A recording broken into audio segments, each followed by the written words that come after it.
नमस्कार, news point लेकर हाजिर हूं मैं राजीव। दोस्तों, बीजेपी, मोदी, योगी और नीतीश कुमार, इन सब के लिए आज का दिन बड़े झटकों वाला साबित हुआ है।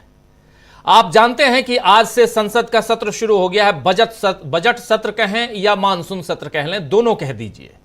कल एनडीए सरकार का बजट पेश होने वाला है। निर्मला सीतारमण वित्त मंत्री हैं, बजट पेश करेंगी। लेकिन उसके पहले आज मोदी संसद के बाहर जिस तरह फिर से खुद को सताए जाने का रोना मीडिया के सामने रोने लगे, उससे समझ आ गया कि अब मोदी को अपनी कमजोरी का पूरी तरह से एहसास हो चुका है। आप याद कीजिए, इसी संसद के अंदर नरेंद्र मोदी एक अकेला सब पर भारी और 56 इंच का सीना कहते थे, छाती ठोकते थे। लेकिन अब सदन के अंदर घुसने से पहले नरेंद्र मोदी रोने लगते हैं या रोने जैसा अपना पूरा का पूरा भाषण या बयान जो है वो बना लेते हैं, तो क्या कहा जाए। वैसे भी संसद में राहुल गांधी के नेता प्रतिपक्ष यानी एलओपी होने के बाद से नरेंद्र मोदी थोड़े और कमजोर दिख रहे हैं।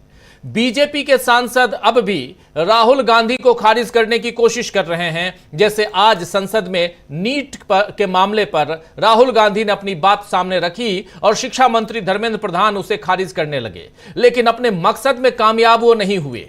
आइए पहले देखते हैं कि क्या कुछ कहा था राहुल गांधी ने सदन के अंदर। नीट का मामला अंग्रेजी में बोल रहे हैं, आपको समझ में आ जाएगी बातें, लेकिन बहुत महत्वपूर्ण है, सुनिए जरा। Speaker sir, it's obvious to the whole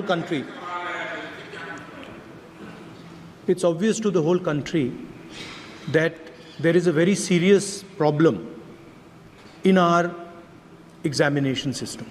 This is not just a question of NEET, it is in all the major examinations. Now, the minister has blamed everybody except himself, right?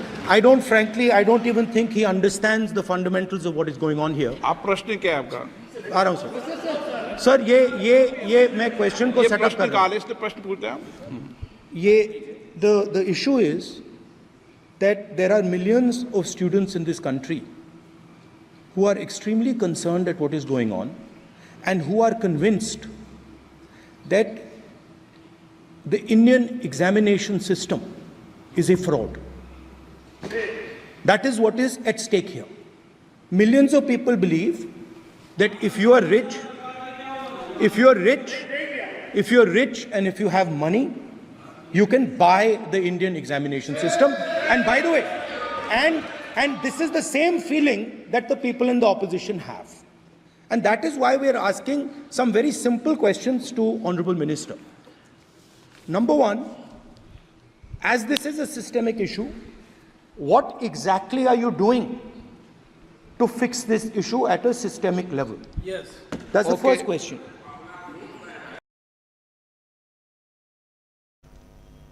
तो सुन रहे थे आप यहां राहुल गांधी को, और कह रहे हैं राहुल गांधी साफ साफ कि इंडियन जो सिस्टम है, एजुकेशन सिस्टम, इसको खरीदा जा सकता है। इसके एग्जाम में जो धांधली है उस पर बात कर रहे थे राहुल गांधी।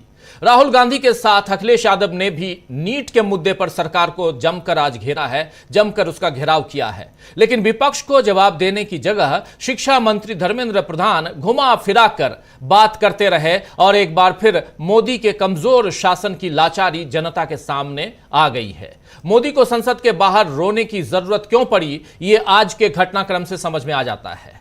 संसद के बाहर खड़े होकर नरेंद्र मोदी ने लोकतंत्र में विरोध की आवाज और नफरत की आवाज का फर्क बताने की कोशिश की, और इधर सुप्रीम कोर्ट ने कांवड़ यात्रा में नाम और पहचान उजागर करने वाले बीजेपी सरकार के फैसले पर अंतरिम रोक लगा दी, जो मोदी, योगी, विश्व हिंदू परिषद, आरएसएस, इन सब के लिए एक बड़ा झटका है। ये जो आप देख रहे हैं स्क्रीन पर, ये आदेश है, ये ऑर्डर है, अंतरिम आदेश।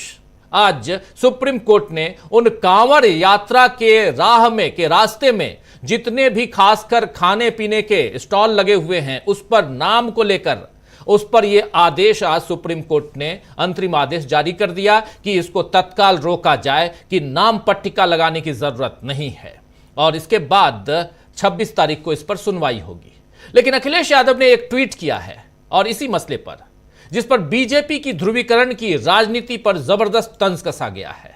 अखिलेश यादव लिख रहे हैं, एक नई नाम पट्टिका पर लिखा जाए सौहार्दमेव जयते, ये बहुत ही महत्वपूर्ण बात यहां अखिलेश यादव ने इसी मसले पर लिखी है। लेकिन इससे पहले अखिलेश यादव सदन के अंदर थे जब राहुल गांधी ने नीट के मसले पर अपनी बात रखी, उसके बाद अखिलेश यादव ने भी बात रखी। अखिलेश यादव ने क्या कुछ कहा था, ये जरा वो भी सुन लेते हैं और चलेंगे, क्योंकि बहुत सारी चीजें हैं, बहुत सारे घटनाक्रम कल से लेकर आज तक इतनी सारी चीजें हैं दोस्तों कि सब अभी जल्दी जल्दी आप तक पहुंचाना रखना भी जरूरी है इस चर्चा को आगे बढ़ाने के लिए। पहले सुनते हैं अखिलेश यादव को नीट के मसले पर।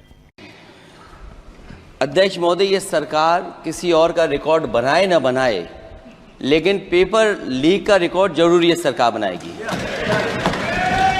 अध्यक्ष महोदय, मुझे इसके बैकग्राउंड में नहीं जाना है कि पूछें। अध्यक्ष महोदय, मुझे बैकग्राउंड में नहीं जाना है कि कब कैसे किस संस्था को बनाया गया है। पूरे देश के छात्र इस पे आंदोलित थे। लगातार अखबार और सीबीआई की जांच के बाद चीज़ें सामने आ रही हैं, लोग पकड़े जा रहे हैं, जेल भेजे जा रहे हैं। मैं अध्यक्ष महोदय आपके माध्यम से पूछना चाहता हूं मंत्री जी से, क्या सेंटर वाइज जिन बच्चों को सबसे ज़्यादा नंबर मिले हैं, क्या उसकी सूची जारी करेंगे? 30,000 सीटें जहां हैं, कई सेंटर अध्यक्ष महोदय ऐसे हैं जहां 2,000 2,500 बच्चे पास हो गए हैं। सरकारी सीटें 30,000 हैं, कई सेंटर में 2,000 से ज्यादा पास हो गए। कई प्रदेश के ऐसी जगह है जहां पर कुछ सेंटर से 600 से 650 से ज्यादा सबसे ज्यादा नंबर हैं। और अगर वो संस्था इतनी क्रेडिबल थी तो अध्यक्ष महोदय जिन सेंटर्स पे ये परीक्षा हुई उन सेंटर्स का इंफ्रास्ट्रक्चर क्या था? क्या मंत्री जी ने जानकारी की थी इस बात की? अध्यक्ष महोदय, मेरे आपके माध्यम से एक ही निवेदन है कि बिना ये मंत्री जी रहेंगे तो न्याय नहीं मिलेगा बच्चों को। तो नीट के मामले पर एक तरफ जहां राहुल गांधी ने घेरा तो दूसरी तरफ अखिलेश यादव ने भी घेरा और साफ साफ कह दिया कि अगर ये मंत्री रहेंगे तो बच्चों को न्याय नहीं मिलेगा। नीट का मामला, लेकिन उसी वक्त जब नीट के मामले पर सुनवाई चल रही थी सदन के अंदर, तो उधर सुनवाई चल रही थी सुप्रीम कोर्ट में। और आपने सुन लिया, देख लिया वो आदेश कांवर को लेकर एक नहीं बल्कि कई याचिकाएं लगी थी और एक याचिका तो सांसद महुआ मोइत्रा ने भी लगाई थी। बहुत सारी याचिकाएं लगी थी कांवर यात्रा के रास्ते में जो कुछ चल रहा था, नाम पता लिखने वाला जो मामला था उस मसले पे, और उस पर आपने देख लिया कि क्या कुछ हुआ। इसी मसले पर संजय सिंह, आम आदमी पार्टी के सांसद, सदन से जब बाहर निकलते हैं, राज्यसभा के सांसद हैं, तो उन्होंने क्या कुछ कहा है, आइए जरा सुन लेते हैं। देखिए, आज मैंने भी 267 का नोटिस दिया था उस मुद्दे पर, और ये गैर संवैधानिक आदेश था। आप भारतवर्ष के अंदर जाति के नाम पे, धर्म के नाम पे भेद नहीं कर सकते। तो आप ऐसे फरमान जारी कर रहे हैं जो कभी हिटलर के ज़माने में नाजी शाही का जो शासन था वो आप हिंदुस्तान में लागू करना चाहते हैं। ये कोई तालिबान नहीं है। तो आपके इस आदेश को सुप्रीम कोर्ट ने भी गैर संवैधानिक माना और इस पर रोक लगाई है। मैं समझता हूं कि ये भारत के संविधान के हक में, लोकतंत्र के हक में ये अच्छा फैसला है। इससे दुर्भावना और भेदभाव फैलाने की कोशिश थी दलितों, पिछड़ों, आदिवासियों और अल्पसंख्यकों के प्रति, क्योंकि हम जानते हैं अपनी सामाजिक व्यवस्था को। अगर कोई वाल्मीकि ढाबा लिख के बैठ जाएगा, कोई जाटो ढाबा लिख के बैठ, उसके यहाँ तो लोग खाना बंद कर देंगे। जो जिस प्रकार की राजनीति देश के अंदर चल रही है, मनुस्मृति जब पढ़ाने की बात हो रही है इस देश में, दिल्ली विश्वविद्यालय के अंदर, तो आप समझ सकते हैं कि भारत को किस ओर धकेलने की कोशिश हो रही है। इसलिए आज सदन में भी मैंने 267 का नोटिस दिया था और भी साथी सांसदों ने दिया था, और माननीय सुप्रीम। और इधर बिहार के मुद्दे पर, जी हां, बिहार को विशेष राज्य का दर्जा मिले, इस मुद्दे पर भी सरकार अब लाचार नजर आई है। आज वित्त राज्य मंत्री पंकज चौधरी ने, जी हां, वित्त राज्य मंत्री पंकज चौधरी ने लोकसभा में पूछे गए सवाल के जवाब में कहा है कि बिहार को विशेष राज्य का दर्जा देने की मांग के लिए पर्याप्त सबूत नहीं दिया गया है। और इस बात से जीतन राम मांझी जो केंद्रीय मंत्री हैं, उनकी बात ही सही साबित होते हुए दिखाई दे रही है दोस्तों, क्योंकि बिहार को विशेष राज्य के दर्जे की मांग पत्थर पर सिर फोड़ने के समान है, यह बात कही थी जीतन राम मांझी ने। जिस बात पर मोदी पहले वादे करते आए थे, उसी बात पर आज उसी वादे से पीछे हटते हुए नरेंद्र मोदी और उनकी सरकार दिखाई दे रही है। और आज इसी पर लालू प्रसाद यादव ने तो सीधे नीतीश कुमार से इस्तीफे की मांग कर दी है। आज लालू प्रसाद यादव दिल्ली पहुंचे और दिल्ली पहुंचते ही एयरपोर्ट पर उन्होंने अपनी बात रखी और इसी मुद्दे पर बिहार को विशेष राज्य का दर्जा मिले, इसी मुद्दे पर जब पूछा गया कांग्रेस अध्यक्ष और सांसद, बिहार के कांग्रेस अध्यक्ष और सांसद अखिलेश प्रसाद सिंह से, तो उनकी प्रतिक्रिया क्या थी, आइए जरा सुन लीजिए। और उसमें नीतीश कुमार की भी साझेदारी है। नीतीश कुमार जब से मुख्यमंत्री हैं तब से इस मुद्दे को उठाते रहे हैं कि बिहार को स्पेशल स्टेटस का दर्जा मिलना चाहिए। अगर प्रावधान नहीं भी है कुछ तो प्रावधान बदलिए। आप सरकार में हैं, लोगों को बरगलाते क्यों हैं, लोगों को मूर्ख क्यों बनाते हैं? भारत सरकार को ये तुरंत चाहिए कि बिहार के हक में ये फैसला ले। दूसरी तरफ लालू यादव ने कहा है कि हम इस्तीफे की मांग की है नीतीश कुमार की, जो स्पेशल स्टेटस की मांग को खारिज किया गया है, उसको लेकर। तो बिल्कुल ठीक कह रहे हैं। जब से है तब से 2005 से मैं सुन रहा हूँ ये भाषण, ये मांग। प्रधानमंत्री अगर होते भी हैं कोई मीटिंग में, वहाँ भी उठाते हैं ये इशू। और 20 साल अब होने जा रहा है उनके मुख्यमंत्रित्व काल का। तो बिहार के लोगों को ठगा नहीं जाना चाहिए, बरगलाना नहीं चाहिए। तुरंत इस मांग को पूरा किया जाना चाहिए। शुक्रिया। और इसी मसले पर जब जेडीयू के नेताओं से पूछा गया तो उनका कहना था कि ठीक है, अगर विशेष राज्य का दर्जा नहीं मिलता है तो विशेष पैकेज ही दे दें। तो दोस्तों अब देखना यह होगा कि नीतीश सत्ता में टिके रहने के लिए और कौन से समझौते आगे करते हैं। विशेष राज्य नहीं तो विशेष पैकेज ही दे दें। क्या आखिर खैरात मांग रहे हैं आप अपने लिए या उस राज्य की जनता के लिए, उस राज्य की बढ़ोतरी के लिए, उस राज्य के डेवलपमेंट के लिए, उस राज्य के विकास के लिए? वहीं नरेंद्र मोदी भी आज आरएसएस की नाराजगी को दूर करने की कोशिश में जुट गए हैं और वहां भी कहीं ना कहीं समझौता करते हुए नरेंद्र मोदी दिखाई दे रहे हैं। सही आप सुन रहे हैं दोस्तों। आरएसएस की गतिविधियों में सरकारी कर्मचारियों के शामिल होने पर लगे हुए प्रतिबंध को हटाने का फैसला ऐसी ही एक कोशिश है। ये जो चिट्ठी आप देख रहे हैं, ये चिट्ठी कल सामने आई है, लेकिन ये चिट्ठी लिखी गई है 9 जुलाई को। और इस चिट्ठी में जरा थोड़ा एक्सपांड करेंगे आप तो इस चिट्ठी में साफ साफ लिखा गया है कि अब सरकारी कर्मचारियों को आरएसएस की गतिविधियों में शामिल होने से प्रतिबंध जो पहले लगाया गया था, उस प्रतिबंध के दरवाजे को खोल दिया गया है, यानी अब प्रतिबंध हटा दिया गया है। और प्रतिबंध हटाने का फैसला ऐसी ही एक कोशिश है जो नरेंद्र मोदी आरएसएस के लोगों को, अभी आपने देखा कि पिछले दिनों आरएसएस के प्रमुख मोहन भागवत इशारों में ही सही लेकिन नरेंद्र मोदी को ही ट्रोल कर रहे थे। तो क्या यहां इशारों में जो बात कह रहे थे नरेंद्र मोदी को मोहन भागवत, उसी बात को और उस पर उनकी जुबान में चुप्पी लगाने के लिए ऐसा किया जा रहा है? 1966 से लेकर 3 बार आरएसएस की गतिविधियों पर बैन लगाया गया कि यहां सरकारी कर्मचारी उसमें हिस्सा नहीं लेंगे। आखिरी बार 1986 में और उसके बाद उसके साथ साथ अब ऐसा हो गया है, यह फरमान जारी कर दिया गया है कि अब सरकारी कर्मचारी आरएसएस की गतिविधियों में हिस्सा ले सकते हैं। यानी पीछे के दरवाजे से संविधान बदलने की कोशिश हो रही है।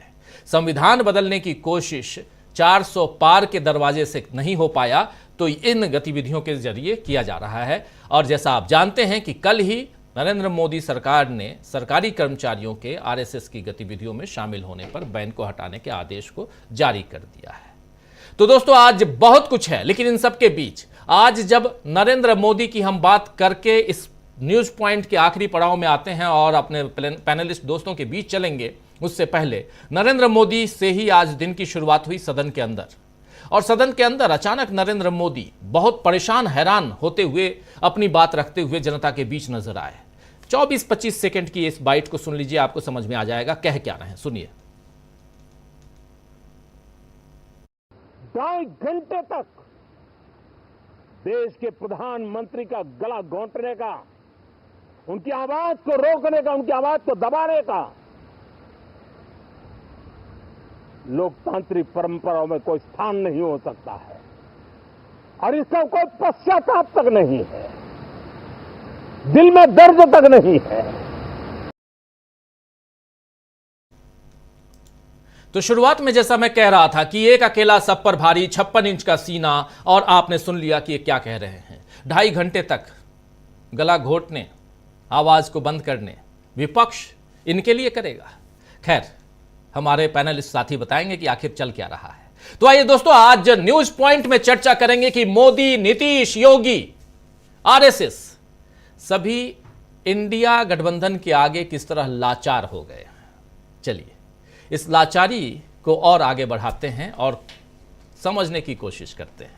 हमारे साथ कुछ वरिष्ठ साथी जुड़े हुए हैं और कैसे यहां बुरी फंसी है संसद के पहले ही दिन नरेंद्र मोदी की सरकार, उसको समझते हैं। देखिए, इस वक्त हमारे साथ 5 वरिष्ठ साथी हैं। सुनील शुक्ला जी हैं, शकील अख्तर जी हैं, डॉक्टर प्रकाश हिंदुस्तानी जी, प्रशांत टंडन जी और अमलेंदु उपाध्याय जी। आप सभी का स्वागत है, इस्तकबाल है। स्वागत इस्तकबाल आप तमाम दोस्त साथी शुभचिंतक आप सबका जो अब तक जुड़ चुके हैं, जो जुड़ने वाले हैं इस कार्यक्रम में। शकील जी वहीं पर थे जहां ये सब कुछ चल रहा था, बाहर भी अंदर भी। शकील जी, सबसे पहले आपके पास आना चाहता हूं, नरेंद्र मोदी इतने परेशान क्यों नजर आए आज?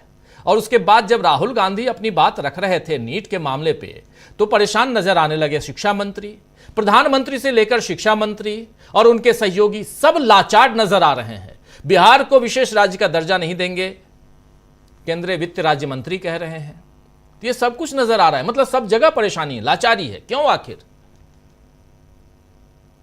देखिए राजीव जी, आज प्रधानमंत्री ने जो प्रेस के साथ अपना पारंपरिक इंटरेक्शन होता है जब संसद का सत्र शुरू होता है, हालांकि वो इंटरेक्शन शब्द तो हटा देना चाहिए क्योंकि 10 साल में और 11वां साल चल रहा है, उन्होंने इंटरेक्ट नहीं किया, एक भी सवाल का जवाब नहीं दिया, सवाल लिया ही नहीं, अपनी बात कहते हैं और चले जाते हैं। जबकि इससे पहले जितने भी प्रधानमंत्री हुए, वाजपेयी जी, इंदिरा जी, मनमोहन सिंह जी, राजीव गांधी, देवगौड़ा, सब पत्रकारों के सवाल लेते थे, उनके जवाब देते थे। ये एक बड़ा ही अच्छा किस्म का इंटरेक्शन होता था जिसमें मालूम पड़ता था कि सरकार क्या सोच रही है, प्रधानमंत्री क्या सोच रहे हैं और पत्रकार जो है उसके बारे में कुछ जानते थे। लेकिन आज प्रधानमंत्री ने जो कुछ कहा, जिस तरह कहा, वह न केवल आश्चर्यजनक है बल्कि बहुत ही दुखद है। इस तरह से प्रधानमंत्री बोले कि मेरे को बोलने नहीं दिया गया, मुझे लाचार कर दिया गया, मुझ पर हमला किया गया, ऐसा कभी किसी ने नहीं बोला है। और ये जो प्रधानमंत्री ने बोला, ये सिरे से गलत बात बोली। हमें लगता है कि एक फिल्म बनाना चाहिए 10 साल की, वो 10 साल ये वाले नहीं, वो 10 साल होना चाहिए 2004 से 14 तक के, कि उसमें संसद के अंदर प्रधानमंत्री के साथ क्या क्या व्यवहार हुआ। मनमोहन सिंह को चोर है, चोर है, चोर है बोला गया संसद के अंदर, सदन के अंदर, लेकिन उन्होंने इससे विचलित होकर इस तरह की बात कभी नहीं की। तो ये जो सवाल है, सबसे बड़ा सब जगह यही पूछा जा रहा है कि प्रधानमंत्री आखिर इस तरह से क्यों बोल रहे हैं, अपने आप को पीड़ित क्यों दिखा रहे हैं। तो उसका जो एक जवाब है, और वही जवाब सबके पास है, किसी के पास दूसरा नहीं है, वो ये है कि राहुल गांधी जिस तरह एलओपी की हैसियत से सरकार पे अटैक कर रहे हैं, सरकार से सवाल पूछ रहे हैं, उसे जवाबदेह बना रहे हैं, तो मोदी जी के पास कोई जवाब नहीं है। और मोदी जी जो है अपने आप को पीड़ित बता के, दया का पात्र बता के, अपने आप को यह बता के कि देखो मेरे साथ कितना बुरा व्यवहार हो रहा है, लोगों की सहानुभूति जीतना चाहते। आज आप देखिए 2 घटनाएं हुई, एक सदन के नेता मोदी जी और एक प्रतिपक्ष के नेता राहुल गांधी। राहुल ने आज क्वेश्चन आवर में नीट की बात की, सिर्फ एक बात, नीट की, सारी परीक्षाओं की बात की। मतलब उन्होंने अपने आप को इस पर केंद्रित रखा है कि जो देश के युवा और उनके माता पिता सब चिंतित हैं, उसके बारे में सरकार को जवाब देना पड़ेगा। और आपने देखा होगा कि बाहर जो है पत्रकार राहुल गांधी जब अपनी बात कह रहे थे तो उन्हें डिरेल करने की बड़ी कोशिश कर रहे थे, उनसे पूछ रहे थे कि वो आपने आरएसएस के बारे में कहा था, और राहुल का आप अपने मुद्दे पे टिके रहने का प्रतिबद्धता देखिए। जी हाँ, यही है, वो यही वाला है। जरा देख उन्होंने कहा, सुन लेते हैं इसको जिस पे आप चर्चा कर रहे हैं, जरा सुनाइए क्या कह रहे हैं राहुल गांधी। मंत्री जी को रिस्पांस देना चाहिए मंत्री जी ने सुप्रीम कोर्ट की बात करी, प्रधानमंत्री की बात करी, मगर मंत्री जी को शायद ये बातें समझ नहीं आ रही हैं और वो ये नहीं बता पा रहे हैं कि वो इसके बारे में क्या कर रहे हैं। सर, इसके अलावा प्रधानमंत्री सवाल का जवाब नहीं दिया। कुछ कह रहे हैं लेकर के आप पहले भी बोलते रहे हैं। नहीं, अभी मेरा भैया अभी मेरा नीट पे फोकस है, नीट क्योंकि ये बहुत जरूरी मुद्दा है युवाओं के लिए और काफी मुश्किल हो रही है। हमने कहा था कि इस पे डिस्कशन होना चाहिए और सरकार इंटरेस्टेड नहीं है, मगर हम इस मुद्दे को उठाते रहेंगे और सरकार पे दबाव डालेंगे। जी शकील जी, तो देखा आपने, तो राहुल कह रहा है कि नहीं, इस वक्त मेरा पूरा ध्यान जो है नीट के ऊपर है और ये बहुत जरूरी सवाल है। देखिए, आज भी हिंदुस्तान में, और आज नहीं 50 साल पहले भी और 70 साल पहले भी, मां बाप का सपना एक ही होता था हमेशा से कि बच्चा मेरा डॉक्टर बने। आज भी हिंदुस्तान में सबसे नोबल प्रोफेशन जो है डॉक्टरी का माना जाता है। बच्चे का मेडिकल में एडमिशन होते ही मां बाप को लगता है कि उनका सोशल स्टेटस बदल गया, और बदल भी जाता है, लोग उनके पास सलाम करने आने लगते हैं। तो ये एग्जाम जो है अगर ईमानदारी से नहीं होगा, मेरिट के आधार पे नहीं होगा, तब तो ये इससे बड़ा धोखा कोई देश के साथ और देश के युवाओं के साथ और उनके मां बाप के साथ हो नहीं सकता। लाखों लोग इससे प्रभावित हुए हैं, लाखों लोग। और आपने देखा कि आज जो है, जब राहुल ने कहा कि सारे एग्जामों में, लोकसभा में जब वो बोल रहे थे, वो आपने सुनाया उनकी बाइट, उनका भाषण सुना हुआ, सवाल सुनाया, सवाल होता है वो, सवाल सुनाया, तो जिस अंदाज में स्पीकर ने बोला, आज तक किसी स्पीकर ने एलओपी से ऐसे नहीं बोला। क्या आपको यह नहीं कहना चाहिए? आप सीधे सवाल पूछिए। एलओपी अपने आप में जब खड़ा होता है तो सत्ता पक्ष बैठ जाता है। एलओपी का दर्जा सदन में उतना ही महत्वपूर्ण होता है जितना सदन के नेता का होता है। लेकिन राहुल से डिरेल नहीं हो रहे हैं। राहुल को मालूम है कि यह सब मेरे साथ किया जाएगा और वो अपनी इस बात पे कायम है। और यही बात जो है मोदी जी को और उनकी पूरी सरकार को परेशान किए हुए है कि अगर राहुल इसी तरह नीट, परीक्षाओं में हुई धांधली, पेपर लीक, अग्निवीर, महंगाई, बेरोजगारी जो पिछली बार भी उन्होंने करा, तो फिर सरकार के पास कोई जवाब नहीं होगा। और आप देख रहे हैं कि वो मीडिया को कुछ ना कुछ दिखाना पड़ता है। बहुत कोशिश करता है मीडिया की नहीं दिखाए, लेकिन अगर नहीं दिखाएगा तो उसका मीडिया चलेगा नहीं। लोगों के पास और माध्यम है जानकारी के, वो यूट्यूब चैनल से देखेंगे, सोशल मीडिया से देखेंगे, कहीं और से देखेंगे, वो इनके जो जिसे गोदी मीडिया कहते हैं देखेंगे नहीं।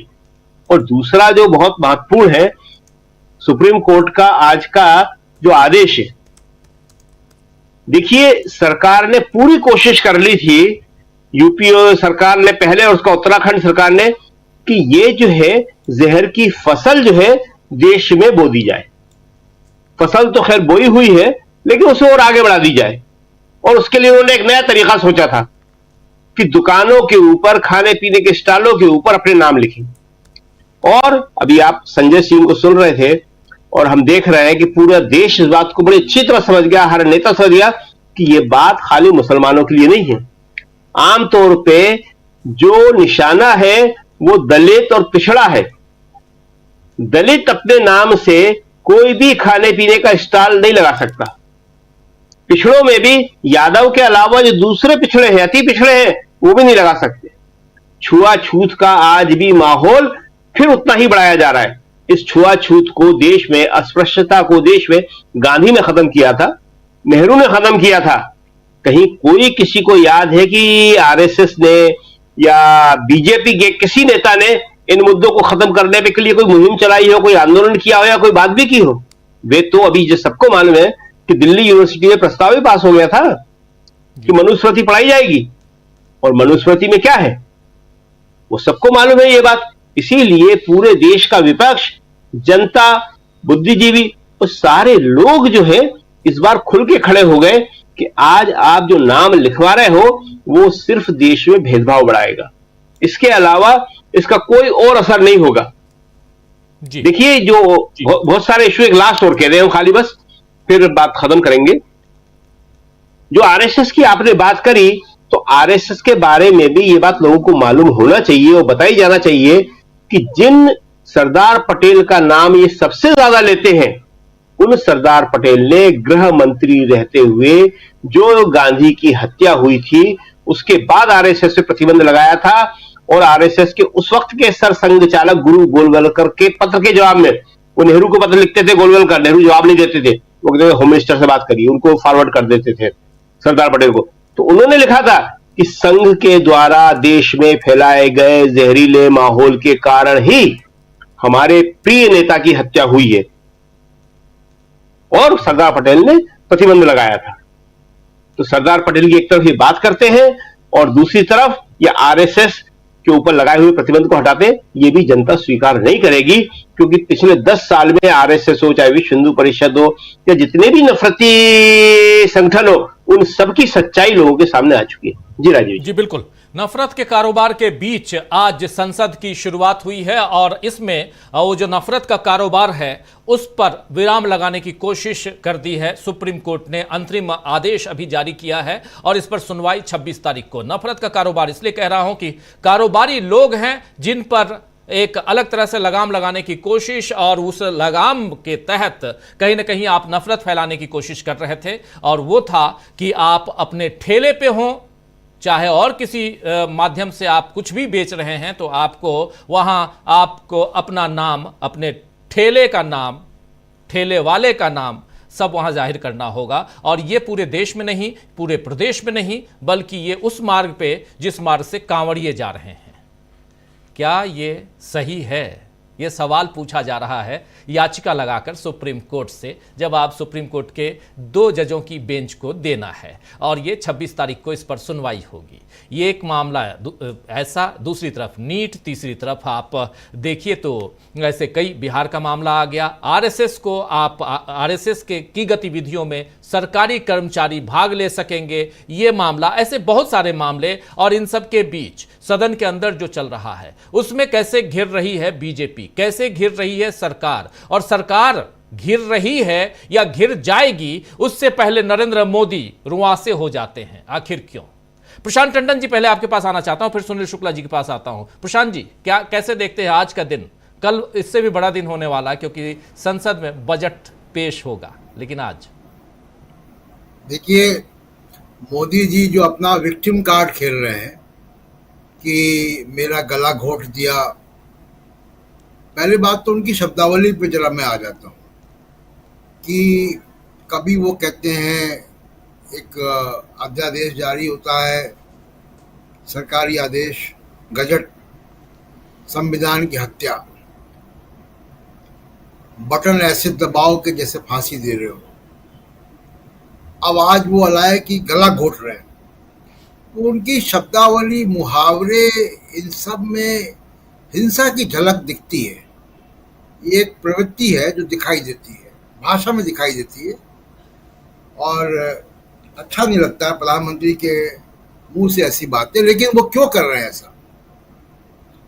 राजीव जी, अभी तक नरेंद्र मोदी संसद को अपने प्रचार का, अपनी इमेज बिल्डिंग का, राष्ट्र के नाम संदेश देने का एक मंच बना के चल रहे थे।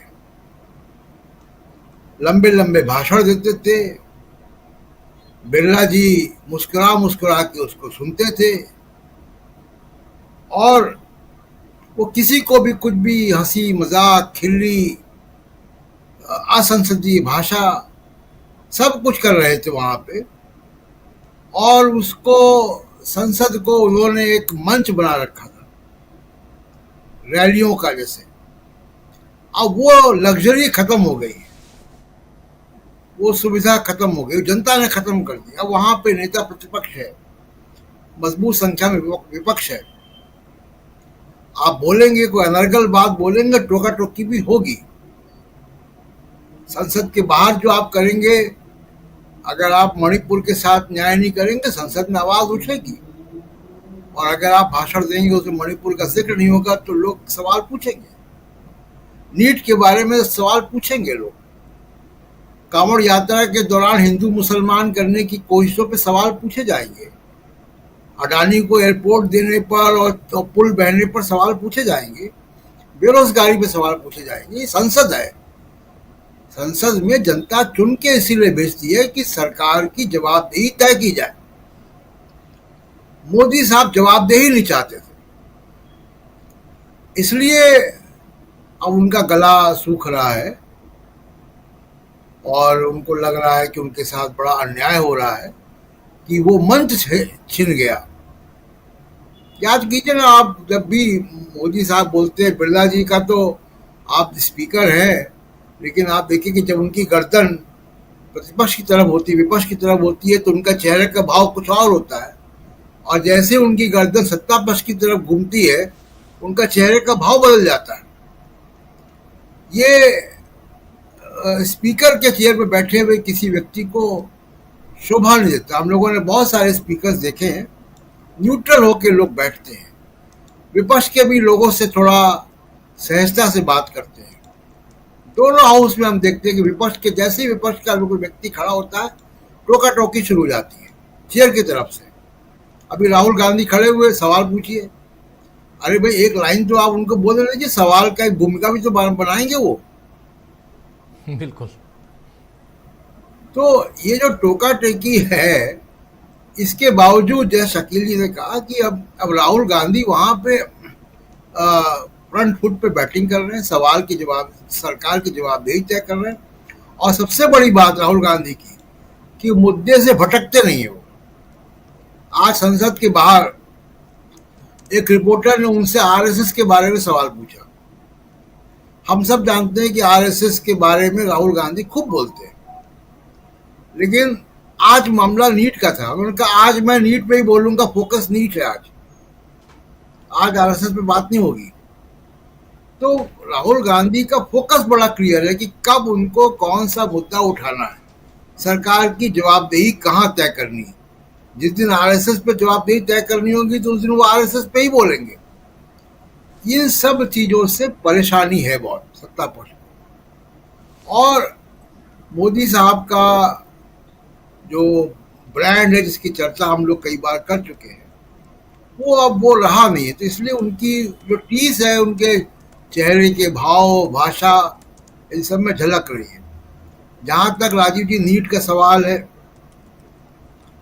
जब से सरकार आई है 2014 से लेकर अब तक 25 बड़े पर्चे लीक हो चुके हैं एग्जाम के।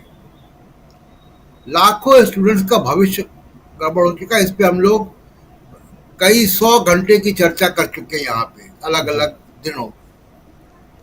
अब आप देखिए, जब सुप्रीम कोर्ट ने कहा कि सेंटर वाइज जो है रिलीज की है, तो सेंटर वाइज रिलीज हो गए। जिसकी एक झलक मैं आपको बता दूं कि राजकोट के एक ही सेंटर से 12 स्टूडेंट्स को 700 प्लस मार्क्स आ गए, यानी 720 में से 700 प्लस मार्क्स।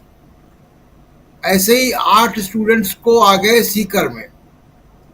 ये सब वहां पे हो रहा है। कई सेंटर में कई टॉपर्स निकल के आ रहे हैं। इसका दूसरा एक पहलू क्या होगा? जाहिर सी बात है कि ये जो टॉपर हैं, इनकी विश्वसनीयता कितनी है, कितना ये पेपर लीक से है, कितना अपनी मेहनत से है, कितना ये मेधावी हैं, ये जांच का विषय है। जांच के सामने सब आ जाएगा सामने। लेकिन जो फौरी तौर पर दिखता है, वो दिखता है कि एक कोई खास सेंटर है, हरियाणा में एक सेंटर है जहां बहुत सारे टॉपर आपको मिल जाएंगे। ऐसे ही राजकोट का एक सेंटर है, वहां कई सारे टॉपर है। यानी कुछ कहीं इंतजाम कुछ था जो परमाभिचि दिख रहा है। इसका दूसरा रिप्लिकेशंस क्या होगा? देखिए, आप भी इंजीनियर रहे हैं। जो हम लोग कंपटीशन में जब जाते हैं, तो कंपटीशन में कैसे तय होता है? कंपटीशन में मार्क्स की रैंकिंग के हिसाब से टॉप इंस्टीट्यूट मिलते हैं। अब आप देखिए कि जो जुगाड़ करके जो टॉपर बने हैं, वो जाएंगे टॉप इंस्टीट्यूट्स में, और जिसने मेहनत की है और जिसके नंबर रैंकिंग कम है, वो जाएगा खराब इंस्टीट्यूट में या थोड़ा सा दोयम दर्जे के इंस्टीट्यूट में, जिनकी अहमियत कम है, जिनकी फैकल्टी अच्छी नहीं, जिनका नाम कम है। अब वो देखिए कि ये जब ये जाएंगे पेपर लीक वाले कैंडिडेट तो उस इंस्टीट्यूट को ही बदनाम करेंगे। जी। अब आप देखिए कि उस इंस्टीट्यूट के पढ़े हुए डॉक्टर्स की क्या वैल्यू होगी। जैसे कुछ एक मेडिकल कॉलेजेस हैं देश में, चंडीगढ़ का पीजीआई है, एम्स है, लखनऊ का केजीएमयू है, मौलाना आजाद है, ये ऐसे इंस्टीट्यूट माने जाते हैं कि यहाँ के पास हुए डॉक्टर अच्छे डॉक्टर माने जाते हैं। अब इन इंस्टीट्यूशंस की गरिमा पे भी असर पड़ेगा, इनके क्वालिटी ऑफ डॉक्टर्स पे असर पड़ेगा। तो इसका सरकार के पास कोई जवाब नहीं है। और वो कह रहे हैं पार्लियामेंट में खड़े होके कि हमें कोई पेपर लीक नहीं हो रहा, सुप्रीम कोर्ट में कुछ और बात कह रहे हैं आप। एक ही सरकार दो तरीके की बातें कर रही है। ये तमाम ऐसे मसले जिससे लग रहा है कि सरकार के पास अब सरकार चलाने वाला जो एक स्किल होना चाहिए, वो स्किल सरकार चलाने वाला नहीं है। और सरकार चलाने की कसौटी ही तब आती है जब आपको गठबंधन की सरकार चलानी पड़े। ये लोग मजाक उड़ाते थे मनमोहन सिंह का। गठबंधन की सरकार चलाना आसान नहीं होता है। अभी सेशन को आप देखिए, नरेंद्र मोदी को कितनी मुश्किलें आएंगी। गठबंधन की सरकार कैसे चलाई जाती है, इनको अच्छे से इसकी समझ आ जाएगी। राजीव जी जी, बिल्कुल बिल्कुल।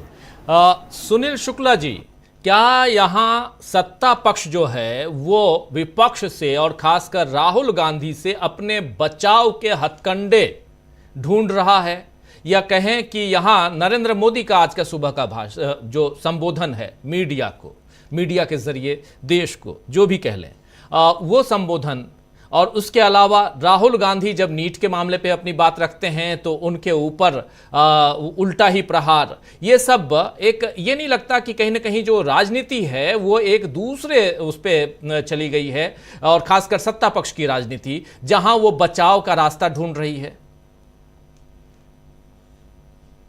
जी, बचाव का रास्ता बचा भी है कि नहीं, मेरे अपने जीवन की स्मृतियों में यह मैंने प्रधानमंत्री को इस तरह से सदन के सत्र के पहले दिन उस परिसर में इस भावभंगिमा के साथ बोलते हुए किसी को नहीं देखा, किसी को नहीं देखा। और एक तरह से अरे प्रधानमंत्री अगर विक्टिम है तो इस देश से बचा कौन, फिर सुरक्षित कौन है? फिर तो आप अपने गवर्नेंस की कलई खुद खोल रहे हैं। प्रधानमंत्री विक्टिम हो जाएगा, ये संभव है? और प्रधानमंत्री विक्टिम है तो सामान्य नागरिक क्या करेगा, वो कहां जाएगा? ये जो जिस तरीके से प्रधानमंत्री जी ने अपनी बात कही, ये तो कहीं से भी तर्कसंगत नहीं है, और कहीं से भी नहीं लगता कि सरकार बचाव का रास्ता ढूंढ रही है। सरकार तो सरेंडर कर दी है। सरकार तो लग रहा है एकदम समर्पण कर चुकी है कि उसके पास अब कुछ भी करने के लिए नहीं है, जो कुछ भी विपक्षी है। ये स्थिति बन गई है। अगर आप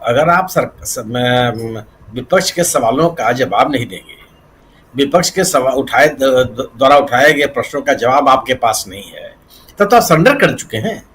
अगर प्रधानमंत्री कहेगा कि मुझे बोलने नहीं दिया गया, 2.5 घंटे मेरे ऊपर हमले किए गए, संसद में हमला क्या होता है? संसद में आलोचना होती है। अगर आप अपने आप को कहते हैं कि हमारे ऊपर हमले किए गए, तो फिर राहुल गांधी के बारे में क्या कहा जाएगा? राहुल गांधी के ऊपर तो प्रधानमंत्री, गृह मंत्री, रक्षा मंत्री, संसदीय कार्य मंत्री, मैंने कितने मंत्री खड़े होकर के अवरोध पैदा किए और उनके ऊपर टीका टिप्पणी उन्होंने की। सत्तारूढ़ दल के सांसदों ने खड़ा होकर के टीका टिप्पणी की। फिर उनको किस कैटेगरी में रखा जाएगा? फिर राहुल गांधी क्या कहेंगे अपने आप को? उनके तो कोई विक्टिम कार्ड भी नहीं बचा। सवाल यह है कि अगर आप जनता के सवालों से भागेंगे जो विपक्ष उठा रहा है, तो फिर आपके पास अपने बचाव का कोई रास्ता नहीं बचेगा। आपको जनमत के सामने सरेंडर कर देना पड़ेगा कि मेरे मुद्दे का ही नहीं है सवाल। आज ही आप देखिए जिस तरीके से धर्मेंद्र प्रधान जी ने राहुल गांधी के प्रश्नों का जवाब दिया। राहुल गांधी ने तो कल आपसे ये पूछा कि साहब इस देश की परीक्षा व्यवस्था पर लेकर के लोगों में संदेह है, और आप ये बताइए कि इसको दुरुस्त करने के लिए आप क्या कर रहे हैं। आप चले गए कि 2010 में एक कानून लाए थे, उसको उन्होंने वापस ले लिया।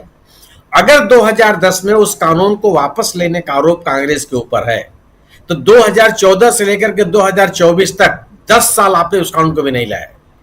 आप भी उस आरोप से घिरे हुए हैं।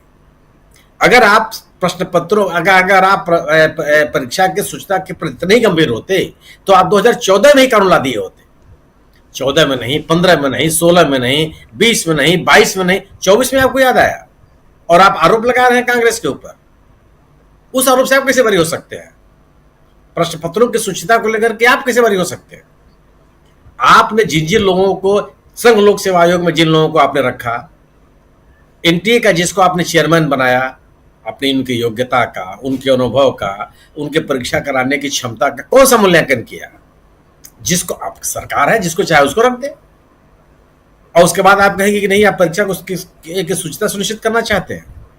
संघ लोक सेवा आयोग की परीक्षा के तौर तरीकों को लेकर के, अभ्यर्थियों की स्क्रूटनी को लेकर के अगर इतने लूपहोल्स है तो बचा क्या इस देश में? फिर कौन सी परीक्षा है जिसको लेकर के आप निश्चित हो सकते हैं कि मैंने जिस परीक्षा के लिए आवेदन किया है उसमें गुणवत्ता का, योग्यता का, क्षमता का मूल्यांकन कर लिया जाएगा? अगर कोई यूपीएससी की प्रक्रिया में सेंध लगा सकता है, 10 बार 12 बार परीक्षा दे सकता है, नाम बदल के, ये नाम बदल के, वो नाम बदल के, और आप उसको पकड़ नहीं पा रहे हैं, और अगर उसके सर्टिफिकेट्स का दुरुपयोग कर लेता है तो फिर कौन सी परीक्षा बची? क्यों नहीं माना जाएगा कि जो परीक्षा संचालित करने वाले लोग हैं इस पूरी प्रक्रिया में शामिल थे? संभव है क्या? आपके पास जवाब नहीं है। सवाल है कि एक बड़ी परीक्षा है और ये परीक्षाएं योग्यता का मूल्यांकन करने के लिए होती है, परीक्षाएं पास करने के लिए नहीं होती, योग्यतम विद्यार्थियों के चयन के लिए होती है। इस देश के सर्वश्रेष्ठ माइंड जिसको कहा जाता है, उनके बीच की परीक्षा होती है, उनके बीच की ये परीक्षा है, उसके प्रति आप इतने गंभीर है? आप याद कीजिए जब रिजल्ट आया तो इन्हीं धर्मेंद्र प्रधान जी के बयान क्या आए थे, नहीं सब कुछ ठीक ठाक है। फिर आप आए कि नहीं कुछ थोड़ी बहुत गड़बड़ियां हुई। फिर आप कहेंगे प्रश्न पत्र लीक नहीं हुआ, नहीं फिर प्रश्न पत्र लीक हुआ। अरे ये जिम्मेदार व्यक्ति के स्टेटमेंट होते हैं। पहले दिन ही आपको करना चाहिए कि जो शिकायतें हैं, जो आरोप लगाए जा रहे हैं, उसका गंभीरता से छानबीन किया जाएगा। आप पहले सर्टिफिकेट मांगने लगे। जब आपका यह तरीका होगा तो निश्चित रूप से आपके पास बचाव कोई रास्ता बचेगा नहीं, संभव ही नहीं। आप कांवड़ यात्रियों को लीजिए, भाई आपने यह आदेश जारी ही क्यों किया? क्या उद्देश्य है इसका? अगर आप ये कहते हैं कि जो कांवड़ यात्री हैं उनके खान पान की शुचिता सुनिश्चित की जाए, ठीक है, तो ये शुचिता सुनिश्चित हो जाएगी नाम लिखने से। अगर किसी व्यक्ति ने अपना हिंदू नाम लिख लिया है, हिंदू दुकानदार है, तो उसके नाम से सुनिश्चित हो जाएगा। आज जस्टिस भट्टी ने तो कह दिया कि वो केरल गए थे और दो होटल थे वहां, एक का संचालक हिंदू था, एक का संचालक मुसलमान था। उन्होंने मुसलमान होटल में जाना अपने ज्यादा श्रेष्ठ समझा क्योंकि वहां शुचिता ज्यादा थी, वहां साफ सफाई ज्यादा थी। ये तो सर्वोच्च न्यायालय के मुख्य न्यायाधीश कह रहे हैं। तो केवल नाम लिखने से आप शुचिता सुनिश्चित कैसे कर सकते हैं? आप, ये सरकार की जिम्मेदारी है कि जो कुछ भी उपभोक्ता को बेचा जा रहा है उसमें मिलावट न हो। जो कुछ उपभोक्ता को दिया जा रहा है वो उसकी क्वालिटी सुनिश्चित करना सरकार की जिम्मेदारी है। FSSAI का जो सर्टिफिकेट है, जो लाइसेंस है, इसको सुनिश्चित करने की जिम्मेदारी सरकार के ऊपर देती है। लेकिन केवल नाम लिखने से तो नहीं हो जाएगा। अच्छा, अगर आप ये जानना चाहते हैं कि साहब खान पान में कौन दूध व्यक्ति चला रहा है, तो केला से बेचने वाले का नाम क्यों चाहिए आपको?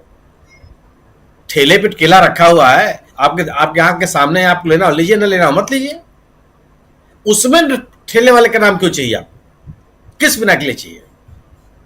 रेहड़ी पर एक खुमचा व्यक्ति लगा के बैठा हुआ है, उसका नाम आपको क्यों चाहिए? वो कुछ बना के तो बेच नहीं रहा है। अच्छा, चाय का एक व्यक्ति स्टॉल लगाए हुए हैं, उसमें कौन सी आपको क्या देखना है?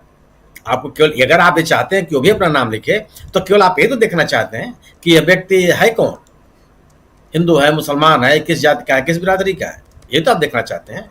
और क्या यह देखा जाना या देखे जाने की कोशिश करना ये संवैधानिक प्रावधानों के अनुकूल है? एक विकसित समाज का लक्षण है? किस बिना, लक्ष्य आपका क्या है?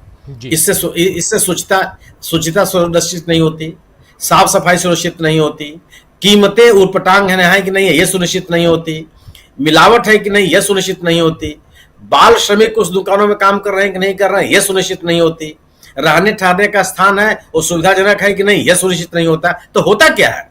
केवल राजनीति आपकी सुनिश्चित होती है। जिस जिस जिस पोलराइजेशन की राजनीति आप करते हैं केवल वो सुनिश्चित होती है। बाकी कोई ऐसा लक्ष्य नहीं है जिसको कोई इस आदेश के माध्यम से आप पूरा कर लेते हो। सर्वोच्च न्यायालय ने पहली सुनवाई में इसको भांपा और स्टे कर दिया तमाम कहने के बावजूद भी। सवाल यह है कि सुचिता केवल मुजफ्फरनगर में क्यों चाहिए? वो ललितपुर में, झांसी में, सीतापुर में, उज्जैन में, ओंकारेश्वर में, खंडवा में क्यों नहीं चाहिए? सुचिता तो हर देश के हर कोने में चाहिए। व्यक्ति जो सामान खरीद रहा है वह गुणवत्तापूर्ण है, वो मिलावटी सामान नहीं है, यह सुनिश्चित करना तो चिकमंगलुरु में भी चाहिए। यह केवल मुजफ्फरनगर में क्यों चाहिए? जो व्यक्ति हमको सामान बेच रहा है एक्सपायरी की डेट का नहीं है, ये तो पूरे देश में इसको सुनिश्चित किया जाना चाहिए। केवल मुजफ्फरनगर के लिए क्यों चाहिए? बदायूं के लिए क्यों चाहिए? बरेली के लिए क्यों चाहिए? पूरे हर नागरिक का अधिकार है और हर नागरिक को यह सेवाएं उपलब्ध कराना सरकार की जिम्मेदारी है। सरकार वहीं की एक जगह क्यों आ रही है अपनी बात करने के लिए? कुछ न कुछ तो खोट है इसमें, कुछ न कुछ तो इसमें राजनीति है। सामान्य प्रशासन नहीं है, प्रशासन के जो लक्ष्य होते हैं वो नहीं है। तो अगर आप परीक्षा की शुचिता को, उसकी शास्त्रीयता को सुनिश्चित नहीं करेंगे, योग्यता के मापने के तौर तरीके जो हैं उसकी पारदर्शिता और उसकी ईमानदारी को आप सुनिश्चित नहीं करेंगे, समाज में आप एक तनाव, एक घृणा और एक विभाजन की कोशिश करेंगे, तो आप अपने आप को बचा कैसे लेंगे? इस देश के लोग क्या इस चीजों को समझते नहीं है? और लेकिन प्रश्न यह है कि आपके पास कहने के लिए कुछ नहीं है। 10 साल कोई सरकार, अगर आपके कार्यक्रम और आपकी नीतियां, आपका गवर्नेंस इतना ही शानदार था तो आप चर्चा करते हैं आज कि हमने नोटबंदी लागू किया था, देखिए हमने ये लक्ष्य हासिल कर लिए। आप ये बताते कि आपने जीएसटी लागू किया था और हमने ये लक्ष्य हासिल कर लिए। राहुल गांधी तो कह रहे हैं कि बिना तैयारी के जीएसटी लागू की गई और छोटे उद्योगों को नुकसान पहुंचा। आप खंडन कर दीजिए उसका कि नहीं सही नहीं, राहुल गांधी झूठ बोल रहा है। सच्चाई है, आप राहुल गांधी का आरोप है कि साहब आपने किसी को रोजगार नहीं दिया। आप कह रहे हैं कि हमने इतने लोगों को रोजगार दिया और डेटा दे दीजिए आप। एक सवाल है ना कि जो मुद्दे विपक्ष उठा रहा है या जो मुद्दे इस देश की जनता उठा रही है, उन किसी भी मुद्दे का जवाब आपके पास नहीं है। तो आप इस तरह का एक माहौल बनाने का प्रयास करेंगे कि विक्टिम है साहब, हमको बोलने नहीं दिया जा रहा। बोलने का आरोप तो राहुल गांधी लगा रहे थे कि साहब हमको नहीं बोलने दिया जाता, हमारा माइक माफ कर दिया जाता, जिसको लोगों ने देखा। अगर आप बात करेंगे, प्रधानमंत्री जी का चेहरा देखिए यार, मतलब कोई आज सत्र का पहला दिन है, बजट सत्र का पहला दिन है, आप सदन में जा रहे हैं और सदन के बाहर इस रूप में अगर आप लोगों को संबोधित करेंगे, इस देश की जनता क्या समझेगी? क्या हो गया? और एक लाचार, एक कमजोर, एक विवश प्रधानमंत्री के रूप में अगर आप इस देश के सामने उपस्थित होते हैं तो आप अपनी ये बचाव का रास्ता थोड़े है, ये समर्पण की स्थिति है कि जो अब हमसे नहीं हो पाएगा।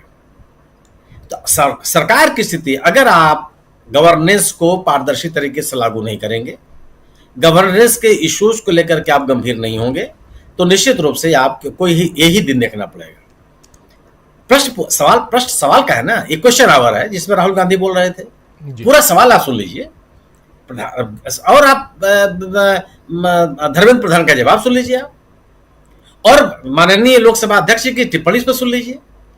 अरे देश का सम्मान किस चीज से गिरता है?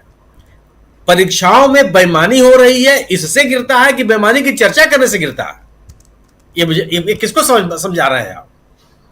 जिन परीक्षाओं में बेईमानी हो रही है, अगर ये दुनिया को ये जानकारी होगी कि देश के सबसे बड़ी परीक्षा में बेईमानी हो रही है, उससे देश की प्रतिष्ठा प्रभावित होगी कि उस बेईमानी की चर्चा करने से प्रभावित हो जाएगी। कौन सा तर्क है? कौन मान लेगा आपको? अगर संघ लोक सेवा आयोग की परीक्षाओं में परीक्षाएं साफ सुथरे तरीके से नहीं हो रही हैं, जिसको भी ये जानकारी होगी, और ये हम आपको कह नहीं रहे हैं, इसको लोक सेवा आयोग ने खुद, संघ लोक सेवा आयोग ने खुद ही स्वीकार कर लिया कि पूजा खेड़कर के मामले में कितनी लापरवाहियां हुई हैं, किस किस स्तर पे हुई हैं जी। ये फिजिकल हैंडीकैप के मामलों को लेकर के और कितने मामले आ गए। तो अगर इस तरह की बात होती है तो किसी देश की प्रतिष्ठा इसमें गिरती है। अगर नीट की परीक्षा में को लेकर के सवाल उठ रहे हैं कि इतनी बड़ी परीक्षा है, एक जो नई आपने संस्था बनाए वो संस्था कई परीक्षा आयोजित नहीं कर पा रही है, इससे आप देश की प्रतिष्ठा गिरती है। हम अपने आप को सुधारने के लिए अगर तत्पर हो रहे हैं, इसे तो नहीं गिरती। इस उत्तर से संकेत जाता है कि हम सतर्क हैं, ह्यूमन एरर हो सकता है, हम उसमें सुधार करेंगे। स्पष्ट सवाल यही है केवल कि विपक्ष के द्वारा उठाए गए जो जनता के सवाल हैं, उन सवालों का जवाब इस सरकार के पास नहीं है, और यही इनकी मजबूरी है। आप अंतिम बात कर लूं, आप बिहार की बात कर रहे हैं, आप याद कीजिए बिहार को स्पेशल स्ट्रेस देने का मुलाज है क्या? क्या जब बिहार से कट करके झारखंड बना था, याद कीजिए लालू प्रसाद यादव उसे मुख्यमंत्री थे, यही एनडीए की सरकार थी अटल बिहारी वाजपेयी की, तब से स्पेशल स्टेटस मांगा जा रहा है, मिल गया। 16वां वित्त आयोग कह चुका है कि केवल कुछ राज्य हैं, पर्वतीय राज्य और नॉर्थ ईस्ट, उन्हीं को स्पेशल स्टेटस मिलेगा, बाकी किसी को नहीं मिल सकता। आप बदलिए, आप कहिए कि हम उसको बदलेंगे। जो भारतीय जनता पार्टी कई राज्यों को स्पेशल स्टेटस देने के पक्ष में नहीं रही है, वो कैसे दे देगी आज? और अगर इसने वो पंडोरा बॉक्स खोला तो कौन नहीं आ जाएगा मांगने के लिए? किस मुद्दे पर आप राजनीति कर रहे हो और कैसे जनता इसको नहीं समझ पा रही है? तो जो भी मुद्दे हैं, मेरा अपना ये मानना है कि सरकार सवालों से घिरी हुई है, और ऐसे सवालों से घिरी हुई है जिसका जवाब उसके पास नहीं है। और अगर वो अपने आप को विक्टिम कार्ड खेलने का प्रयास करेगी, मुझे नहीं लगता कि लोग उसको स्वीकार करेंगे। जी बिल्कुल बिल्कुल, आप सही कह रहे हैं। और यहाँ से जरा राजनीति जो आप समझा रहे थे उसको और आगे बढ़ाते हैं, समझने की कोशिश करते हैं। डॉक्टर प्रकाश हिंदुस्तानी जी, आपसे जरा समझूं कि कैसे आप देखते हैं यहाँ विपक्ष की राजनीति और सत्ता पक्ष की राजनीति। प्रधानमंत्री नरेंद्र मोदी पहले दिन ही अगर इस ढंग से अगर बयान देते हैं तो इसके क्या मायने हैं, और उधर राहुल गांधी, अखिलेश यादव या विपक्ष के तमाम नेता, संजय सिंह, सबको आपने सुन लिया, ये सब लगातार हमलावर हैं और मुद्दों की भरमार है। इतने सारे मुद्दे हैं, किस पे बात करें, किस पे बात ना करें। और क्या यहीं से ये लगता है कि इस जो सत्र है, कल तो हालांकि बजट है, इस पे बजट पेश होना है, लेकिन उसके आगे सत्र में बहुत कुछ अभी होना बाकी है, ऐसा देखा जाए। और इसमें राजनीति कहां तक आप देख रहे हैं? राजीव जी, संसद का बजट सत्र हमेशा ही खास होता है, इस बार भी खास है, इसमें कोई दो मत नहीं। लेकिन प्रधानमंत्री नरेंद्र मोदी वर्तमान में जितने दबाव में हैं, उतने दबाव में वे पिछले 10 साल में नहीं रहे, बल्कि वे ही अपना दबाव बनाते रहे, किसी के बारे में कुछ भी कहते रहे, किसी को सुर्पणखा कहने की कोशिश की, किसी को 50 करोड़ की गर्लफ्रेंड कहने की और इशारा किया, और बड़े खुल के वे कहते रहे। लेकिन अभी दबाव एक एक नजर आते हैं। सबसे बड़ा दबाव तो सुप्रीम कोर्ट का है। जहां वे कोई झोल करने जाते हैं तो सुप्रीम कोर्ट उन्हें रोक देता है। अब छोटी सी बात ही जो थी मुजफ्फरनगर की, छोटी सी नहीं बड़ी बात थी, लेकिन उन्हें लगा कि इससे वे उत्तर प्रदेश के कुछ इलाकों में अपना वोटों का ध्रुवीकरण कर लेंगे। लेकिन सुप्रीम कोर्ट ने पहले ही सुनवाई में बोल दिया कि नहीं, आप ये नहीं कर सकते, दुकानदारों को उनका नाम लिखने के लिए बाध्य नहीं कर सकते, उनका मोबाइल नंबर लिखने के लिए बाध्य नहीं कर सकते। यानी आप देखिए, इस देश में आप इलेक्टोरल बॉन्ड खरीदते हैं करोड़ रुपए का, उस पर किसी का नाम नहीं होता कि इलेक्टोरल बॉन्ड किस व्यक्ति ने खरीदा। लेकिन 10-20 रुपए के केले खरीद लो तो बेचने वाले का नाम होना चाहिए कि किसने बेचा। ये बड़ी हास्यास्पद बात थी। ऐसे लगातार आप अगर सुप्रीम कोर्ट को देखेंगे तो लगेगा कि सुप्रीम कोर्ट की चाबुक सरकार पर, सरकारी एजेंसियों पर, सीबीआई पर, ईडी पर लगातार पड़ रही है। हालांकि ये सुधर नहीं रहे हैं, लेकिन सुप्रीम कोर्ट के चाबुक है, जिसके कारण ये इनके मनमानी थोड़ी सीमित है। दूसरा सबसे बड़ा दबाव मुझे लगता है कि आरएसएस का है। जिस तरह से मोहन भागवत रह रहकर सरकार की ओर इशारा कर देते हैं कि मानव से महामानव, फिर देवता, फिर भगवान, और फिर सर्व शक्तिमान प्रभु, वो सारी बातें ये दबाव में है। और आप देखिए कि अगर इन्हें आरएसएस से इतना ही लगाव था, आरएसएस पर प्रतिबंध हटाना ही था, तो सरकार बनते ही हटा देते। आपकी सरकार बनी थी इतने लंबे अवधि के बाद, स्वतंत्र रूप से केवल बीजेपी की सरकार ही चाहती तो हटा सकती थी, एनडीए के वोटों की जरूरत भी नहीं पड़ती, तब उन्होंने नहीं किया। तो अभी मुझे लगता है कि आरएसएस का दबाव अपने सर्वोच्च शिखर पर। एक और दबाव है जिसमें आज वित्त राज्य मंत्री जी ने कह दिया कि हम तो बिहार को विशेष राज्य का दर्जा नहीं दे सकते। उस पर लालू प्रसाद यादव की चुटकी जो चुटकी उन्होंने ली है वो बहुत ही गंभीर है। उन्होंने कहा कि ये एक ऐसी सरकार है जिसने बिहार की अस्मिता को बेच दिया है। तो नीतीश कुमार का दबाव है कि भाई मेरी लाज रख लो बनवारी, किसी तरह तो लाज रखो। उधर नवीन पटनायक का दबाव है, लोकसभा में कुछ सदस्य नहीं लेकिन राज्यसभा में उनके सदस्य, उनका दबाव है। फिर सबसे बड़ा दबाव नेता प्रतिपक्ष का है जो हिलते डुलते नहीं, जो टारगेट है उस पर ही वार करते हैं, उसी को बोलना है।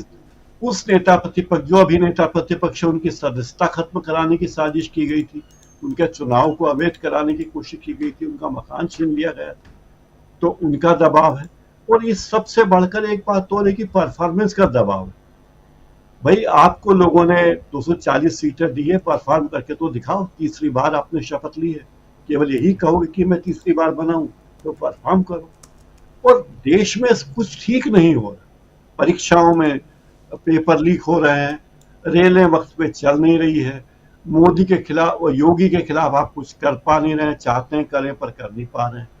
केशव प्रसाद मौर्य को आप कोई झुंझुना नहीं दे पा रहे हैं, वो अलग दबाव है।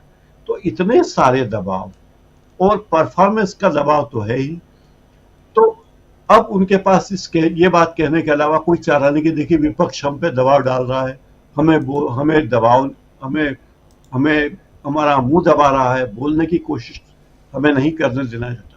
अरे भाई विपक्ष का काम ही है ये करना, और विपक्ष का काम इस हमारी संसद में, हमारे संविधान की खूबी सुंदरता ये देखिए आप कि अगर हमारे संसद में विपक्ष के सदस्य सदन का बहिष्कार करते हैं तो वो तब भी वे अपनी ड्यूटी निभाते हैं। जब वे सदन में हंगामा करते हैं तब भी वे अपनी ड्यूटी निभाते हैं।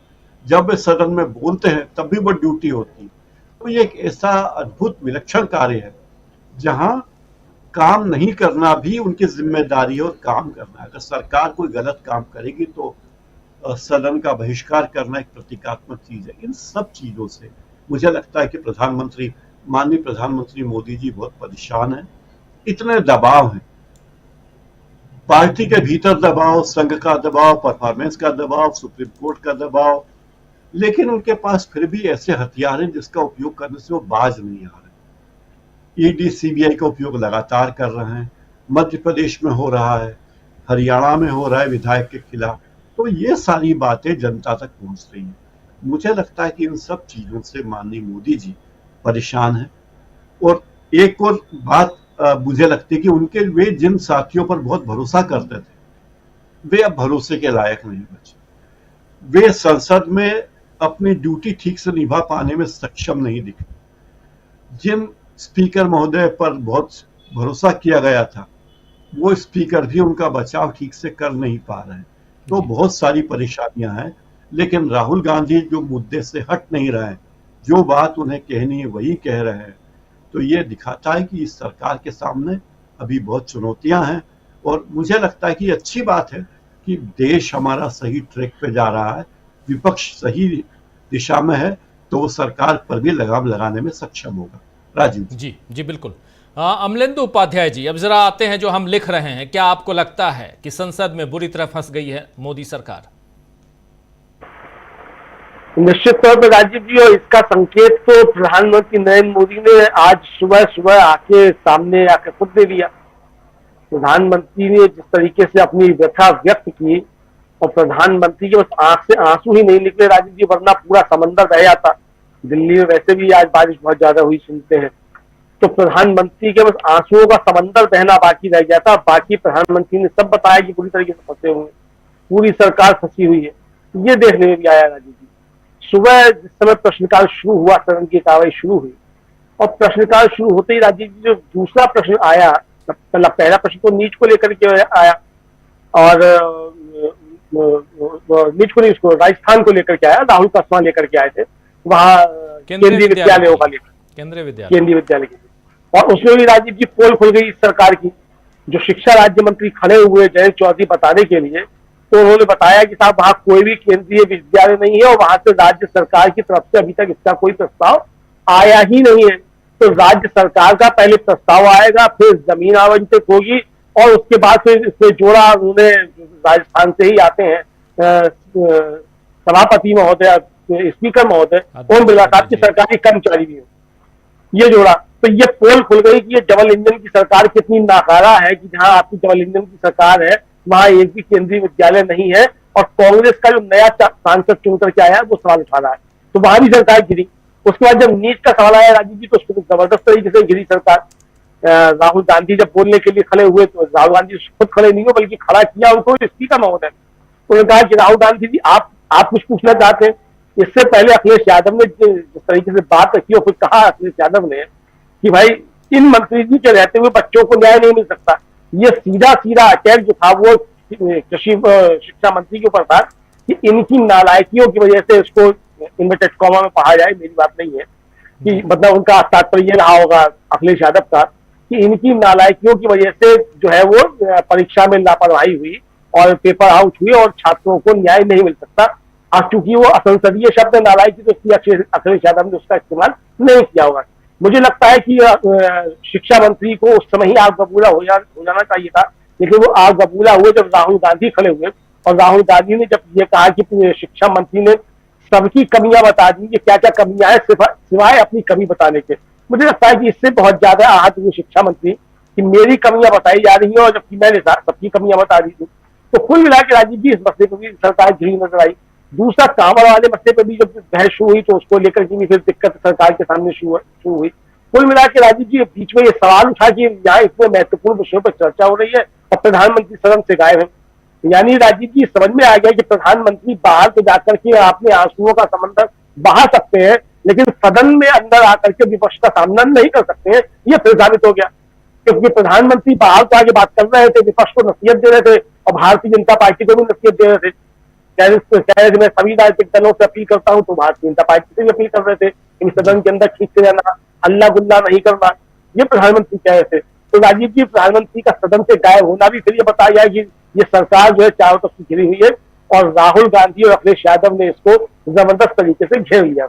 जी राहुल गांधी अखिलेश यादव ने भी जबरदस्त तरीके से घेर लिया है और सदन के बाहर नरेंद्र मोदी पहुंचते हैं, अपनी बात रखते हैं और वहां भी बहुत परेशान हैरान नजर आते हैं। उनकी बातों से साफ समझ में आता है। एक छोटा सा कमेंट चाहूंगा सुनील शुक्ला जी आपके पास आता हूं फिर से और फिर शकील अख्तर जी से आंखों देखी बहुत कुछ दिन भर चुकी ये थे और उनकी आंखों देखी भी समझना है, सुनना है कि क्या कुछ चल रहा है। सुनील शुक्ला जी आपको भी क्या लगता है कि इस पूरे सत्र में नरेंद्र मोदी की सरकार, एनडीए की ये सरकार बुरी तरह घिरी हुई है? बिल्कुल लगता है। सरकार के पास देश की अर्थव्यवस्था को लेकर के देश को बताने के लिए कुछ भी नहीं है।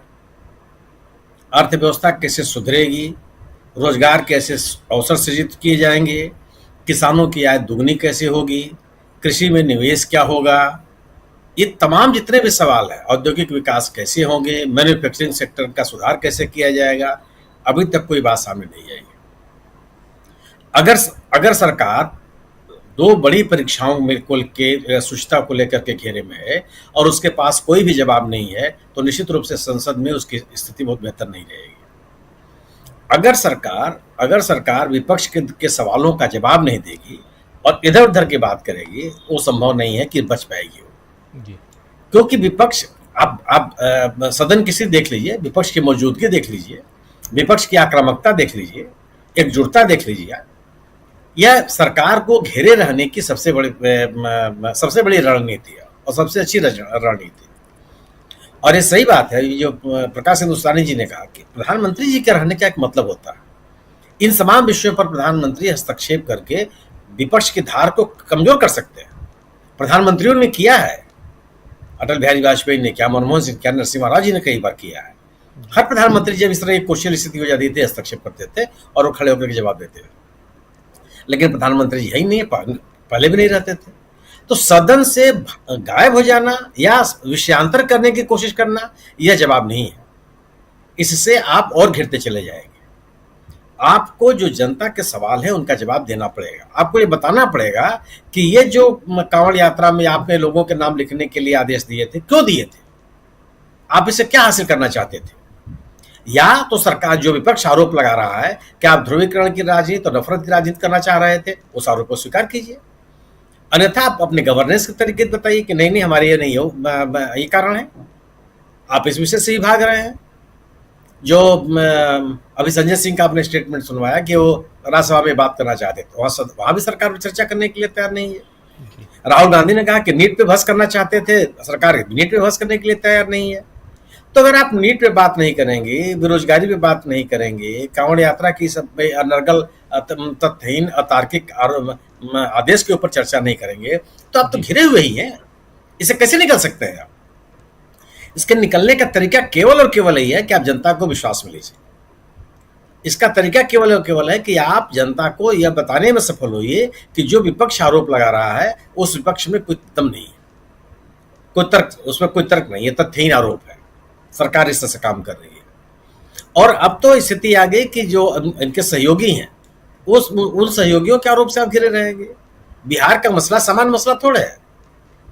नीतीश कुमार जी लगातार ये माहौल बनाए हुए थे कि बिहार को स्पेशल स्टेटस का दर्जा मिलेगा, आज आपको नहीं मिल रहा है।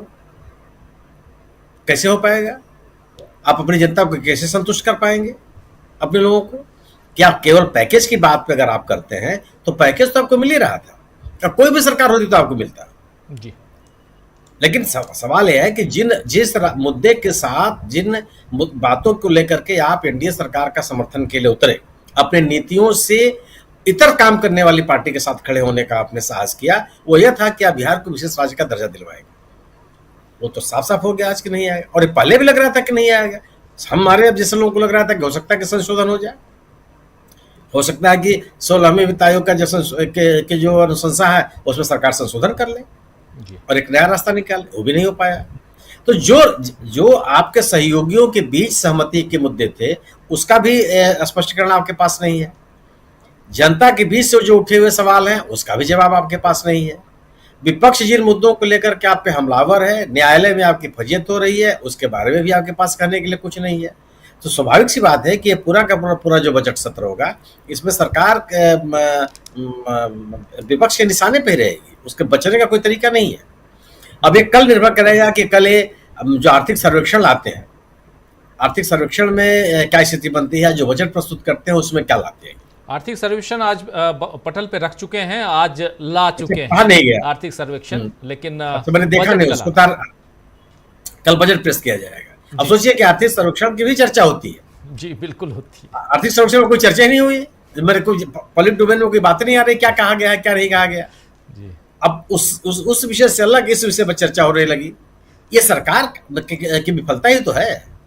सरकार, अच्छी सरकार, मजबूत सरकार, देश को आर्थिक रूप से मजबूत करने वाली सरकार आर्थिक विषयों पर चर्चा कराती है कि हमने ये कर दिया है। अगर आप आर्थिक विषयों पर चर्चा नहीं कराते तो आपका जो ये नारा है कि हम 5वीं अर्थव्यवस्था से तीसरी अर्थव्यवस्था रह जाएंगे, ये कैसे लोगों के गले उतरेगा।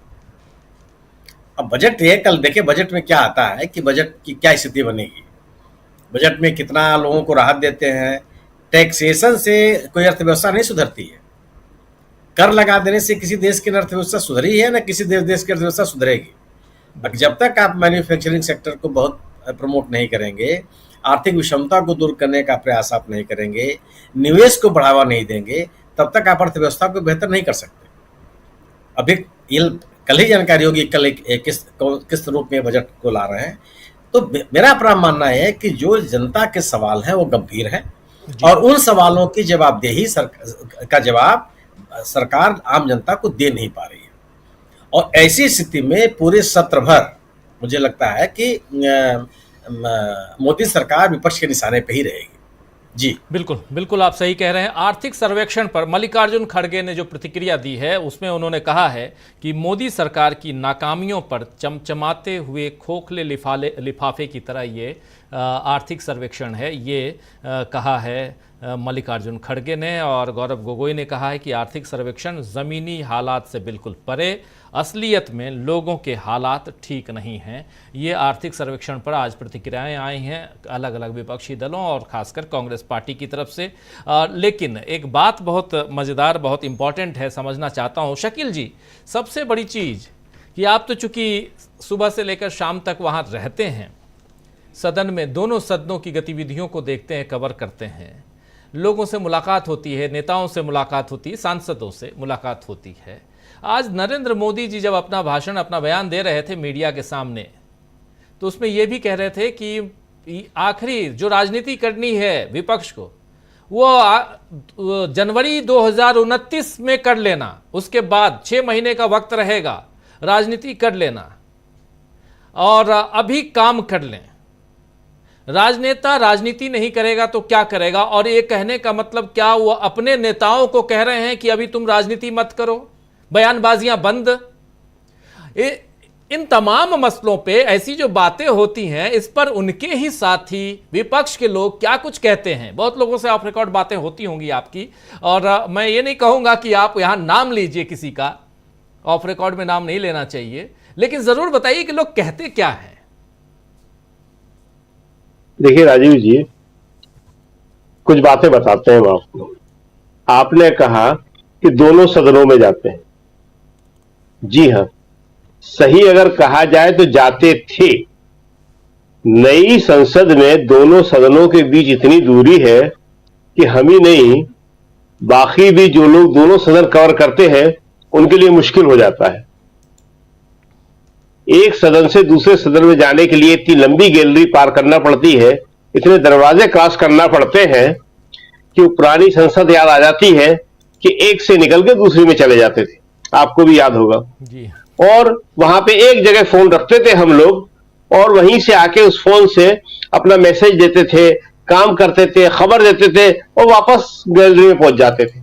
अब तो हालत यह है कि आज लोकसभा की जो प्रेस गैलरी है, आज की बात बता रहे हैं आपको, अब आपने बहुत इंटरेस्टिंग बात करी है तो सुनिए मजेदार बातें जी। लोकसभा की आज जो प्रेस गैलरी है, तो जब हम वहां जा रहे थे तो वहां पे आजकल तो सीआईएसएफ वाले हैं, पार्लियामेंट का स्टाफ तो कहीं है नहीं, खत्म हो गया, भगा दिया उसको सब। तो उन्होंने कहा कि साहब अंदर तो कुर्सी है नहीं है। हमने क्या मतलब? कि लगे जगह है नहीं है, राज्यसभा के सांसद आ गए हैं, सब वो बैठे हुए हैं। हमने कहा तो आप अपनी प्रेस गैलरी में नहीं जाने देंगे? प्रेस की गैलरी में कह साहब 6 नंबर में चले जाइए। 6 नंबर की जो प्रेस गैलरी है वो काफी दूर है। हमने कहा ठीक है, कोई बात नहीं। 6 नंबर की प्रेस गैलरी में गए, वहां हम अकेले पत्रकार थे और 4 जो है वहां पे सीआईएसएफ के सिक्योरिटी वाले। तो ये भी बता दें हमारे दर्शक जो सुन रहे हैं कि इससे पहले कभी भी प्रेस गैलरी के अंदर सिक्योरिटी वाले नहीं आते थे। अब सिक्योरिटी बैठती है 4 और मुस्तैद, तैयार, बिल्कुल एक्शन में। दूसरी बात कि प्रेस गैलरी के अंदर कभी भी राज्यसभा के सांसद नहीं आते थे। अब क्यों आ रहे हैं? पिछली बार भी आए थे, तब भी हमने कहा था। अब वो राज्यसभा के सांसद जब बैठते हैं पत्रकारों के साथ तो बात भी करते हैं, और जाहिर है कि पत्रकार का ध्यान उस टाइम नोट्स लेने में होता है, वो वहां बात नहीं करता है प्रेस गैलरी में किसी से, वो अपना काम करना चाहता है। तो हुआ ये है कि जो अभी लोकसभा अध्यक्ष जी दिख रहे हैं सामने, कि ये जो नई संसद जो बनाई है, इसमें जो लोकसभा के सदन के देखने के लिए राज्यसभा की एक प्रेस गैलरी अलग होती थी, पुराने भवन में थी, और इसी तरह राज्यसभा का जो सदन होता था उसकी कार्रवाई देखने के लिए लोकसभा के सदस्यों की एक प्रेस गैलरी अलग एक गैलरी अलग होती थी। वो इन्होंने शायद बनाई ही नहीं है या भूल गए। वेरी वेरी इंटरेस्टिंग कि राज्यसभा के जो सांसद हैं वो कल बजट सुनने के लिए आएंगे, हमेशा आते हैं, बहुत बड़ी तादाद में आते हैं। तो पहले तो उनकी अपनी गैलरी होती थी, वहां बैठ जाते थे, वो हम लोग देखते थे उन्हें। अब कल वो सब आके प्रेस गैलरी पे कब्जा कर लेंगे, और प्रेस के लिए कल का दिन बड़ा मजेदार होने वाला है। आज हमने लिखा भी है, ट्वीट किया है कि प्रेस वालों साथियों मजा आ रहा है ना खूब, कि आप अपनी प्रेस गैलरी के अंदर ही नहीं जा पा रहे हो। दूसरी बात आपने जो कही कि खूब मुलाकातें होती होंगी, बात होती होगी। जनाब, नई संसद में कोई ऐसी जगह नहीं है कि जहां पे आप किसी से मिल सको। अभी आपको आना है, आप आएंगे, अभी आप आएंगे तो आपको बड़े मजेदार अनुभव होंगे कि पुराने संसद में जिस तरह मिलने की बहुत सारी जगह थी, बरामदे थे, सेंट्रल हॉल था, प्रेस कॉन्फ्रेंस का कमरा था, बहुत सारी जगह थी जहां पत्रकार, सांसद, मंत्री सब आपस में मिलते थे, और पत्रकार भी आपस में मिलते थे। लेकिन यहां तो पत्रकार ही नहीं मिल पा रहे। कोई एक जगह ही नहीं है ऐसी कि जहां पे आप खड़े होकर किसी से बात कर सके। तो चर्चा तो आजकल यही हो रही है, बड़ी इंटरेस्टिंग, कि भाई साहब ये क्या बनवाया है, ये आपने, वो क्यों बनवाया। मजेदार है, बताना बहुत जरूरी थी। और बात और अगर आप कहें तो बता दें, बड़ी इंटरेस्टिंग आज बारिश हो रही थी दिल्ली में, अभी हमने चंदू जी ने कहा कुछ पुरानी आपके माइक से आवाज जा रही है थोड़ा जी। पुरानी संसद जो है जी पुरानी संसद जो है, आपकी आवाज आ जा रही है थोड़ा, शायद जैक जो लगाए हैं शायद उसमें मोबाइल में देख लीजिए। कुछ दिख तो नहीं रहा हमें। अब ठीक है। हाँ, तो पुरानी संसद जो है उसके बाहर पोर्च बना हुआ है, तो बारिश में वहीं गाड़ी आती थी, सांसद से बैठते थे निकल जाते थे, मंत्री बैठते निकल जाते थे। अब यहां तो पोर्च है नहीं, पता नहीं क्या सोच के सब बनाया है। और जहां पे सारे सांसद खड़े होके, मंत्री खड़े होके इंतजार कर रहे थे मकर द्वार नाम है उसका, अंदर, तो वहां तो बड़ी भीड़ लग गई वहां तो हमने कहा, बीजेपी के मंत्री थे, सांसद थे, फिर आवाज के साथ जगह कैसे होगी? आवाज गई क्या? आ रही है? हेलो, आवाज आ रही धीमे है? जी, आवाज आ रही है? आपकी आवाज आ जा रही है, मतलब अभी आ रही है, बहुत स्लो हो जा रही है। अच्छा, अब आ रही है? नहीं, उससे नहीं होगा शायद। आप जो जैक जो है आपका वो शायद ढीला है मोबाइल में।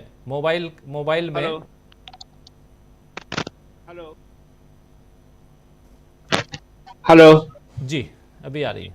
आ रही है जी, हेलो जी आ रही है please। हाँ, तो वहां पे जो है ये सारी चीजें ऐसी बना दी है उन्होंने, और यही चीज बताती है कि प्रधानमंत्री जी जो है किस तरह चीजों को कैजुअली ले रहे हैं, और उनका एकमात्र उद्देश्य है कि वो सिर्फ अपना जो है वही प्रोपोगंडा, अपनी ही इमेज मेकिंग, और इसी में वो पूरी तरह से लगे हुए हैं।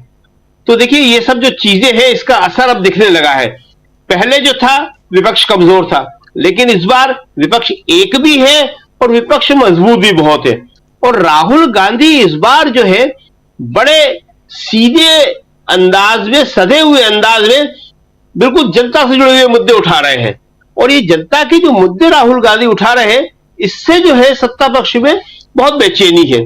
देखिए, जब प्रधानमंत्री अपने आप को कमजोर दिखा रहे थे, तो आपने जो पूछा कि चर्चाएं क्या हो रही हैं, तो जनाब चर्चा ये हो रही थी कि लोग कह रहे थे कि बाइडेन कमजोर थे तो छोड़कर चले गए। हमने कहा क्या कहना चाह रहे हैं आप? ऐसा हम तो खाली यही कह रहे हैं कि बाइडेन साहब कमजोर थे लेकिन छोड़कर चले गए। तो हमने कहा आप ये कहना चाह रहे हैं कि हमारे प्रधानमंत्री जी भी छोड़कर चले जाएं? तो इस तरह संकेतों में तो थोड़ा बहुत कोई सत्ता पक्ष का आदमी बोल देता है, लेकिन अगर आप सोचो कि वो खुल के बोल दे तो अभी भी थोड़ा सा एक भय का वातावरण है। लेकिन ये बात लोग जरूर कर रहे हैं कि जो प्रधानमंत्री कह रहे हैं कि मुझे बोलने नहीं दिया, तो जब राष्ट्रपति के अभिभाषण पर विपक्ष के नेता राहुल गांधी बोलने खड़े हुए थे, तो उस वक्त तो मोदी के नारे लगाए। प्रधानमंत्री बैठे हुए थे, उन्होंने मना नहीं किया कि भाई नेता प्रतिपक्ष बोलने के लिए खड़ा हुआ है, आप मेरे नारे क्यों लगा रहे हो? और जब प्रधानमंत्री खड़े हुए तो विपक्ष की तरफ से कोई इस तरह के नारे नहीं लगे, किसी ने उनको बोलने से रोकने की कोशिश नहीं करी। तो ये जो सारी की सारी बातें हैं, ये बड़ी इंटरेस्टिंग है कि अब ये सत्र शुरू हुआ है, आज तो ये पहले दिन थे, तो अब देखते हैं आगे आगे क्या होता है। लेकिन ये बात सही है कि आगे आगे जो है इस बार प्रधानमंत्री मोदी के लिए बहुत मुश्किल होने वाला है ये सत्र, क्योंकि न केवल राहुल गांधी, अखिलेश यादव, बाकी लोग, डीएमके के लोग और तृणमूल कांग्रेस के लोग, ये सारे के सारे जो है बहुत ही तीखे अंदाज में सरकार से सवाल कर रहे हैं।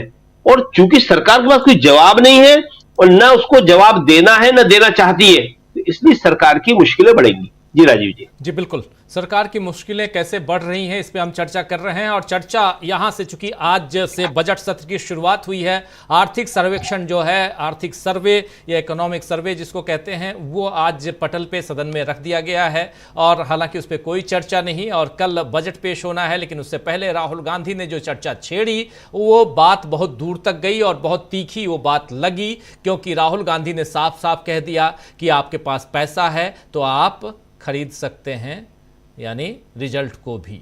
और ये बात बहुत पते की बात कह लें, बहुत इंपॉर्टेंट बात कह लें, और बहुत एक कटाक्ष के रूप में भी कह सकते हैं सत्ता पक्ष के लिए। प्रशांत टंडन जी, ज़रा जल्दी से आपके पास आता हूं, फिर डॉक्टर प्रकाश हिंदुस्तानी जी के पास भी आता हूं। यहाँ से और ख़ासकर जब हम बात कर रहे हैं, और शकील अख्तर जी जो बात बता रहे थे सदन के अंदर की, इसमें बहुत सारी चीज़ें हैं स्ट्रक्चर वाइज और बाकी आप लोगों ने देखा है, लेकिन उसके अलावा विपक्ष नरेंद्र मोदी और राहुल गांधी, क्या राहुल गांधी पर केंद्रित हो गया है पूरा का पूरा सत्ता पक्ष? क्योंकि आप देखिए पिछले महीने भर से राहुल गांधी के ऊपर जितना मौका है उस मौके, और जब से राहुल गांधी एलओपी बने हैं उसके बाद से जरा परेशान भी ज्यादा नजर आ रहे हैं। शायद नरेंद्र मोदी को पहली बार एलओपी सदन में मिला है और जिसको वो शायद झेल नहीं पा रहे हैं। झेलना वर्ड इसलिए कह रहा हूं, जानकर कह रहा हूं। अकेले राहुल गांधी नहीं, मैं राहुल गांधी की बात कहूंगा, अकेले राहुल गांधी नहीं राजीव जी, अखिलेश यादव, अभिषेक बनर्जी, बहुत सारे जो यंग महुआ मोइत्रा जो यंग लीडरशिप है, उसकी ना आप स्पीड मैच कर सकते हैं ना उसका आईक्यू लेवल मैच कर सकते हो। वो बहुत शार्प है, वो पॉलिटिकली बहुत शार्प है, दुनिया भर की पढ़ाई लिखाई की हुई है। तो केवल आप शब्दों के सहारे, नफरत के सहारे रन डाउन नहीं कर सकते किसी को बहुत लंबे समय तक। लेकिन आज जो आर्थिक सर्वेक्षण राजीव जी आया है, वो जो बातें उसमें दिखाई दे रही हैं, जिसपे बजट पे हम लोग लाइव करेंगे तो उस पर चर्चा करेंगे और ज्यादा, 6.5% की ग्रोथ प्रोजेक्ट की है। अब अगर वो 6.5% की, आरबीआई ने 7% की थी, और जो पिछले साल 8.5% की ग्रोथ रही, तो अपनी ही, और जबकि ये जो इसमें बेस ईयर चेंज है, इसमें ग्रोथ को कैलकुलेट करने के तरीके बदले गए हैं, वो सारी चीज़ें हैं, उसके बावजूद भी अगर 6.5% ग्रोथ प्रोजेक्ट कर रहा है इकोनॉमिक सर्वे, तो इसका मतलब है कि स्थिति आपकी बहुत खराब है। और अगर अंतर्राष्ट्रीय बाजार में तेल के दाम बढ़ेंगे, जो कि बढ़ेंगे ही, कोई नई कॉन्फ्लिक्ट होती है यूक्रेन की या जैसी कोई और, तो अंतर्राष्ट्रीय बाजार में तेल के दाम बढ़ेंगे। तेल के दाम बढ़ेंगे तो आपकी इकोनॉमी पे प्रेशर आएगा। चाइना की तरफ से अंतर्राष्ट्रीय बाजार में पहले से ही प्रेशर है, रुपया आपका नीचे चल रहा है काफी। तो मल्टीपल चैलेंजेस इकोनॉमी में हैं। मुझे नहीं लगता कि इकोनॉमी की जो स्थिति है उसमें केवल मोरारजी देसाई का बजट कितनी बार पेश किया, वो रिकॉर्ड तोड़ देने से बजट घाटा नहीं कम होगा, उससे कोई फिस्कल रिस्पॉन्सिबिलिटी नहीं आएगी, उससे जॉब्स क्रिएट नहीं होंगी। और ये बात बीजेपी को समझ में आए या ना आए, देश की जनता को समझ में आ गई है कि ये बुलडोजर, नफरत, आली फल वाला लिखने से नौकरियां नहीं मिलती है। इसलिए आप देखिए कि सुप्रीम कोर्ट का तो फैसला आया जो स्वागत योग्य है, लेकिन कांवड़ियों की तरफ से भी इस फैसले के बावजूद जिस तरीके के वीडियोस हमने देखे, जिस तरीके के संदेश कांवड़ियों की तरफ से आए, वो नफरत में नहीं गए। इसका मतलब है कि जो राहुल गांधी की मोहब्बत की दुकान का जो नारा है वो समाज में गया है कहीं ना कहीं।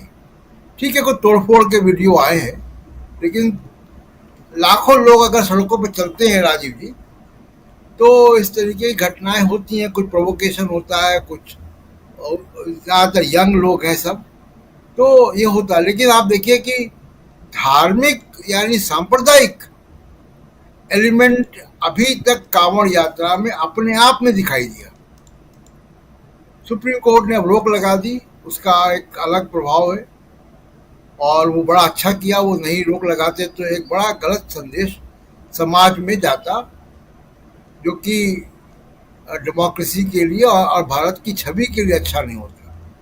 लेकिन जिस चीज को योगी एड्रेस कर रहे थे वो ऑब्जेक्टिव उनका पूरा हो गया।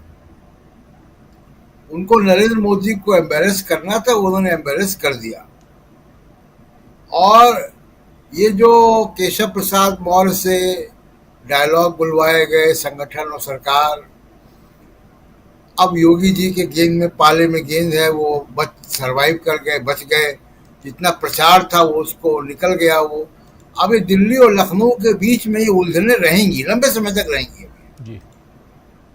तो यानी कई फ्रंट पे, केवल राहुल गांधी का ही मसला नहीं है, अपने बीजेपी के अंदर, आरएसएस के अंदर भी मोदी जी के लिए मुश्किलें हैं। राहुल गांधी जिस तरीके के चैलेंज इनके लिए बन के उभरे हैं, अब वो जो आपने प्रचार 15 साल चलाया राहुल गांधी के खिलाफ, अब वो रिवाइव नहीं हो सकता राजू जी। अब आप चाहें कि वो गोदी मीडिया लगा दें, कोई वो आईटी सेल का जो इनका हेड है, जो आतंकवाद की भी जो है हिमायत करता है टीवी चैनलों में बैठ के, वो चाहे कि राहुल गांधी को बदनाम दोबारा कर दे, तो वो हो नहीं सकता। राहुल गांधी एक डिफरेंट लीग में है और लीडर अपोजिशन है, तो राहुल गांधी से परेशानी रहेगी। लेकिन राहुल गांधी बहुत तैयारी के साथ है और उनकी तैयारी भारत जोड़ो यात्रा से हुई है। और मोदी जी अब कमजोर पिच पर खेल रहे हैं, और वो कमजोर पिच पे उस तरीके से चौके छक्के नहीं मार पाएंगे जिस तरीके से पिछले 10 साल वो करते रहे, जब प्रतिपक्ष नहीं था, विपक्ष नहीं था, कमजोर था विपक्ष, और ये जो मीडिया था ये बड़ा ताकतवर था। अब उस मीडिया की भी ताकत कम हुई है, काफी कम हुई है। तो स्थितियां अभी इस बजट सेशन में आप देखिएगा, पिछले सेशन तो एक उसका एजेंडा बड़ा डिफरेंट था, धन्यवाद का प्रस्ताव था, शपथ थी, स्पीकर का चुनाव था जी। और आज मोदी जी भाषण दे रहे हैं कि मुझको बोलने नहीं दिया गया, लोकतंत्र की दुहाई दे रहे हैं। ये वो व्यक्ति हैं राजीव जी जिन्होंने 10 साल और अभी भी डिप्टी स्पीकर नहीं बनने दिया, जो कि परंपरागत रूप से विपक्ष का ही रहता है। और आप कह रहे हैं कि बड़े लोकतांत्रिक हैं आप। कहाँ के लोकतांत्रिक? लोकतंत्र का मतलब ये होता है कि विपक्ष ना हो, आपको भाषण देने का एक मंच मिलता रहे और जिसमें कि बिरला जी मुस्कुरा के आपके भाषण सुनते रहे स्पीकर की कुर्सी बैठ के, तो ये लोकतंत्र है। लोकतंत्र कैसा होता है अभी अगले कुछ साल मोदी जी को ये भी देखना है राजीव जी। बिल्कुल बिल्कुल। अपने आप को, खुद को कमजोर साबित करने की कोशिश क्यों कर रहे हैं आखिर? यहां प्रधानमंत्री नरेंद्र मोदी कह रहे हैं कि 2.5 घंटे तक गला घोटा गया, बोलने नहीं दिया गया। विपक्ष पे ये आरोप लगाकर खुद को कमजोर क्यों साबित करना चाहते हैं? डॉक्टर प्रकाश हिंदुस्तानी जी, क्या हो सकता है इसके पीछे की रणनीति? थोड़ा उनकी सियासत भी अलग तरह की रही है, इसलिए समझना जरूरी है। हालांकि शुरुआत में प्रशांत टंडन जी ने ही कहा था कि ये हिंसक बातें, हिंसक शब्दावली का प्रयोग बीजेपी में और खासकर नरेंद्र मोदी और अमित शाह ज्यादा करते हुए सुने गए हैं। पिछले 10 साल में हम लोग सुन भी रहे हैं और उसके कई सारे एग्जाम्पल हैं, जिसका कुछ जिक्र किया भी यहाँ प्रशांत टंडन जी पहले अपने उद्बोधन में। लेकिन यहाँ पर क्या लगता है, क्यों आखिर ऐसा कर रहे हैं मोदी, जो अभी तक बिल्कुल 2014 से लेकर 24 तक कुछ और अंदाज में नजर आते थे?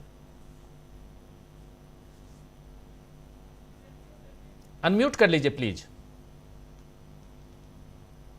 जिस तरीके से नरेंद्र मोदी जी राजनीति करते हैं उसमें उनकी राजनीति के 2 चेहरे हैं। एक चेहरा है जो दिखने वाला है, जैसे वो पहली बार मुख्यमंत्री बनने वाले केजरीवाल से मिले, तब उन्होंने कहा कि भाई आप जीते हो, बहुत अच्छा है, हम मिलकर दिल्ली को वर्ल्ड क्लास राजधानी बनाएंगे। लेकिन नहीं, बाद में उनके साथ क्या हुआ सब जानते हैं। उन्होंने जिस के साथ वादा किया उसकी एक एक की दशा आप देख सकते हैं, चाहे शिवसेना वाले हों, चाहे हरियाणा की पार्टियां हों या पंजाब की पार्टी हो, बिहार के नेता हों, तो लोग अब शायद मोदी जी का असली चेहरा जान चुके हैं, समझ चुके हैं। और अब उनके लिए मुश्किल ये आ रही कि अब जब वे अभिनय करते हैं या कोई नया तरीका अपनाते हैं तो उसे कोई भी उस पर कोई भरोसा करता नहीं। तो इस बात को मोदी जी समझ चुके हैं और ये शायद उनके भीतर की एक निराशा है जो वे व्यक्त करते हैं। दूसरी बात है कि जब उस एक अभिनय का एक तरीका है कि लोगों की सहानुभूति कैसे बटोरी जाए, तो वे हमेशा लोगों की सहानुभूति बटोरने के लिए इस तरह की बातें करते हैं। हालांकि पूरा देश जानता है कि प्रधानमंत्री कितना मजबूत व्यक्ति होता है, कितना मजबूत पद है ये, लेकिन फिर भी जब वे विपक्ष से डर रहे हैं तो उनके पास कोई बात कहने को बची नहीं है। मुझे लगता है कि उनके पास कुछ कहने को बचा नहीं है, इसलिए वे इस तरह की बातें करते हैं ताकि लोगों को भरमा सके। राजीव जी जी बिल्कुल बिल्कुल। इस बीच धर्मेंद्र प्रधान शिक्षा मंत्री, उनका एक ट्वीट है, चलते चलते बता देता हूं। लिख रहे हैं कि विपक्ष के नेता यानी राहुल गांधी और उनका गुट घड़ियाली आंसू बहा रहा है। यूपीए शासन के दौरान और जब अखिलेश यादव उत्तर प्रदेश की सत्ता पर काबिज थे तब पेपर लीक की ज़मीनी हकीकत दोनों के लिए यानी राहुल गांधी और अखिलेश यादव दोनों के लिए संकट का पिटारा खोल देगी। उस बारे में अगर हम यहाँ बात करेंगे तो, और हो सकता है कि राहुल गांधी अनुचित प्रथाओं के मूल सिद्धांतों और गणित को भी अच्छी तरह से समझते हों। ये बताता है कि कांग्रेस सरकार क्यों और अनुचित आचरण, ये सारी चीज़ें वो बता रहे हैं खासकर राहुल गांधी के ऊपर, क्योंकि राहुल गांधी ने आज सीधा हमला बोला है और कह रहे हैं कि क्या नेता प्रतिपक्ष बता सकते हैं कि कांग्रेस पार्टी ने किस मजबूरी, दबाव और किन कारणों से अनियमितताओं पर अंकुश लगाने के लिए कानून लाने से इनकार कर दिया था। 2010 के बिल की बात हो रही है जिसका जिक्र यहाँ पहले हो चुका है, हम लोग चर्चा कर चुके हैं। तो शायद मुझे ध्यान आ रहा है कि शकील अख्तर जी ही उस बारे में बता रहे थे। तो 2010 की बात आप कर रहे हैं 2024 में, 14 से लेकर 24 तक, और अब आगे बढ़ रहे हैं आप तीसरे कार्यकाल में, और अभी आप कह रहे हैं कि उस समय क्यों नहीं किए और अब ऐसा क्यों। ये तमाम बातें बार बार वही जो आप कह रहे हैं डॉक्टर प्रकाश हिंदुस्तानी जी, कि यहाँ पर परिस्थितियाँ खुद को बचाने के लिए, और जो सवाल लगातार मैं पूछ रहा हूँ, हम लोग जिस पे चर्चा कर रहे हैं कि आखिर इतने डिफेंसिव मोड में नरेंद्र मोदी और उनकी सरकार, उनकी पार्टी क्यों आ गई है, ये समझने की कोशिश हम कर रहे हैं और लगातार इस पे चर्चा कर रहे हैं। इतना डिफेंसिव मोड आखिर क्यों? और जब बाकी बातों में कहीं कहीं सीना चौड़ा करके बात तो करते हैं, लेकिन फिर भी चेहरे पे वो भाव नजर नहीं आता जो भाव पहले हुआ करता था। चलिए, अच्छी बात है, थोड़ा डर कायम रहना चाहिए, और उसमें भी लोकतंत्र में तो ये डर जायज है। जायज इसलिए है क्योंकि इससे लोकतंत्र की मजबूती का पता चलता है, और उसके साथ साथ संविधान पर कम से कम भरोसा आप बनाए रखें, इसका भी पता चलता है। चलिए, इस कार्यक्रम को समाप्त करने की इजाजत चाहता हूं। बहुत बहुत शुक्रिया अदा करता हूं क्लोजिंग कमेंट के लिए डॉक्टर प्रकाश हिंदुस्तानी जी, प्रशांत टंडन जी, शकील अख्तर जी, अमलिंदु उपाध्याय जी, और साथ में जुड़े थे सुनील शुक्ला जी। आप सबका बहुत शुक्रिया, बहुत धन्यवाद। आप तमाम साथी जो हमारे साथ बने हुए हैं, आप सबका भी शुक्रिया अदा करता हूं। विजय पगाड़े साहब हैं हमारे साथ, एके हमारे साथ बने हुए हैं, रविंद्र विश्वकर्मा जी बने हुए हैं, सुगम ठाकुर जी हैं हमारे साथ में, राजेंद्र बंसोड़े साहब बने हुए हैं, निशित पटेल साहब हैं, VU हैं हमारे साथ, ED CBI की बात कर रहे हैं, देवेंद्र चटर्जी जी कह रहे हैं ओम बिरला का मुंह लटका हुआ रहता है, और विधि जी गुड नाइट लिख रही हैं, रुद्र जी हमारे साथ बने हुए हैं, ओमर अली हैं, TNC क्रिएटिंग हैं, दीपक परब साहब लिख रहे हैं excellent discussion today, DB live data management is excellent, keep strong going. बहुत शुक्रिया दीपक परब साहब। और MK हमारे साथ गुड डिबेट लिख रहे हैं, और संजीव सैनी जी भी हैं हमारे साथ में बने हुए, प्रेम नारायण जी हैं, और मुसाविर गनी साहब लिख रहे हैं पत्रकारिता में राजीव रंजन जैसा और राजनीति में राहुल गांधी जैसा सच्चा कोई नहीं है, कोई नहीं। बहुत शुक्रिया आपका गनी भाई। और नरसिंह कुंदलवाल साहब हमारे साथ बने हुए हैं जो लिख रहे हैं मोदी बाबा 4 जून से पहले देशवासी आपके जुमले सुनते थे, परंतु 10 साल तक सुनकर उनके कान पक गए। अब आप कुछ भी कहें कोई कान नहीं देता, कोई ध्यान नहीं देता, ये कह रहे हैं नरसिंह कुंदलवाल साहब। इम्तियाज अंसारी साहब भी हैं, मुकीम सिद्दीकी रजवी साहब भी हमारे साथ बने हुए हैं, और VK शर्मा जी हैं, गुड नाइट लिख रहे हैं, TNC क्रिएटिंग गुड नाइट लिख रहे हैं, सरफराज अंसारी जी, इम्तियाज जी, प्रवीण पोवार जी हैं हमारे साथ, और सार्थक चर्चा के लिए धन्यवाद लिख रहे हैं, बहुत शुक्रिया। लाल बहादुर सिंह साहब हैं, फ्रूटफुल डिबेट लिख रहे हैं, बहुत शुक्रिया आपका भी। हरोल अलमेदा साहब बने हुए हैं, गुड नाइट लिख रहे हैं, गुड नाइट आपको भी। सत्यवीर सिंह जी हैं, लिख रहे हैं नमस्कार, क्या कोई जानकारी है, मैंने तो नहीं सुना कि किसी एमएलए एमपी अथवा किसी बड़े नेता ने अथवा उनके किसी बेटा बेटी ने कांवड़ यात्रा में भाग लिया गया है, प्लीज़ बताएं। अब मैं भी नहीं सुना कोई बड़ा नेता बड़ा आदमी कांवड़ यात्रा में। हो सकता है क्योंकि उसको बहुत नज़दीक से मैंने कवर नहीं किया है, इसीलिए हो सकता है कि जो आप कह रहे हैं वही सही हो। सत्यवीर सिंह साहब, देवेंद्र चटर्जी जी गुड नाइट लिख रहे हैं। रिद्धि कपूर जी थैंक यू आपको भी, और अंकित यादव जी भी हमारे साथ बने हुए हैं।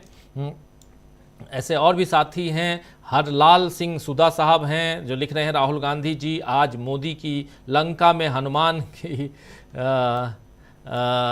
जी का प्रवेश कर दिया। फरीद अहमद साहब भी हैं हमारे साथ, बहुत अच्छा चैनल है, बहुत शुक्रिया आपका। दिलीप सिंह साहब गुड डिस्कशन लिख रहे हैं। विधि गुड नाइट कह रही हैं, और मोसाविर गनी साहब लिख रहे हैं राहुल गांधी राजीव रंजन राहुल गांधी और डीबी लाइव जिंदाबाद, बहुत शुक्रिया आपका। रिद्धि कपूर जी गुड डिस्कशन लिख रही हैं, और विजय शुक्ला जी भी हमारे साथ हैं जिनका लिखना है राहुल गांधी को सदन में 18 महीने के रोके गए डीए की चर्चा करके सरकार से पूछना चाहिए कि कोरोना पीरियड में एम्प्लॉयज़ और पेंशनर्स के रोके गए डीए अमाउंट को अभी तक क्यों नहीं दिया गया। जी, कोरोना पीरियड में जो पेंशनर्स हैं उनको डीए क्यों नहीं दिया गया, और इसके बारे में राहुल गांधी को चर्चा सदन में करनी चाहिए। बिल्कुल सही कह रहे हैं विजय शुक्ला जी। आमिर काजमी जी आपको भी नमस्कार करता हूं। जय भारत जय इंसान भी हमारे साथ बने हुए हैं।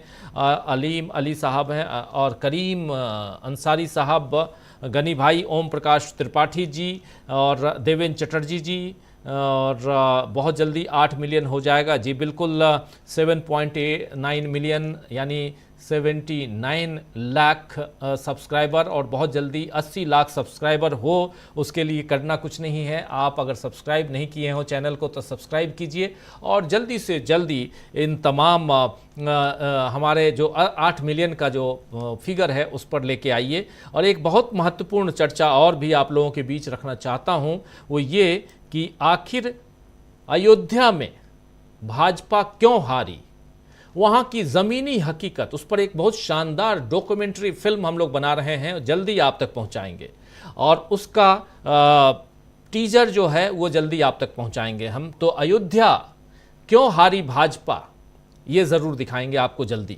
ये वादा रहा। जावेद खान साहब हैं, जावेद भाई लिख रहे हैं शानदार चर्चा, सच का नाम डीबी लाइव, विपक्ष सत्ता के पसीने छुड़ा देगा इस बार। जी बिल्कुल वैसा ही लग रहा है जावेद भाई। गनी भाई भी हमारे साथ हैं, आमिर काजमी हैं, मोमिन खान साहब हैं, सत्यवीर जी हमारे साथ में हैं, समर चक्रवर्ती जी हैं, कल्पित डोन भी हमारे साथ बने हुए हैं, और बहुत शुक्रिया राजेंद्र बंसोड़े साहब, और नेमाराम नायक साहब भी हैं, और ऐसे ही सुदीप महेश साहब भी। आपके द्वारा की जाने वाली चर्चा निष्पक्ष होती है, ऐसी उम्मीद करता हूं। अति उत्तम, बहुत शुक्रिया आपका। विजय पगाड़े साहब भी, देवेंद्र चटर्जी जी भी, और ऐसे तमाम साथियों, हरलाल सुधा साहब, बहुत बहुत शुक्रिया, बहुत धन्यवाद इस चर्चा में भाग लेने के लिए, अपनी बात, अपने विचार कमेंट बॉक्स के जरिए पहुंचाने के लिए। आज इस चर्चा को यहीं समाप्त करने की इजाज़त चाहता हूं। कल सुबह 10:30 बजे से आपके साथ लाइव डीवी लाइव की टीम रहेगी, और लगातार जुड़िए, बहुत सारी बातें, बहुत सारे विचार हम आप तक पहुंचाते रहते हैं। तो बहुत बहुत शुक्रिया, बहुत धन्यवाद। मुझे दीजिए इजाजत और देखते रहिए डीवी लाइव। नमस्कार, गुड नाइट, शुभ रात्रि, शब्बा खैर।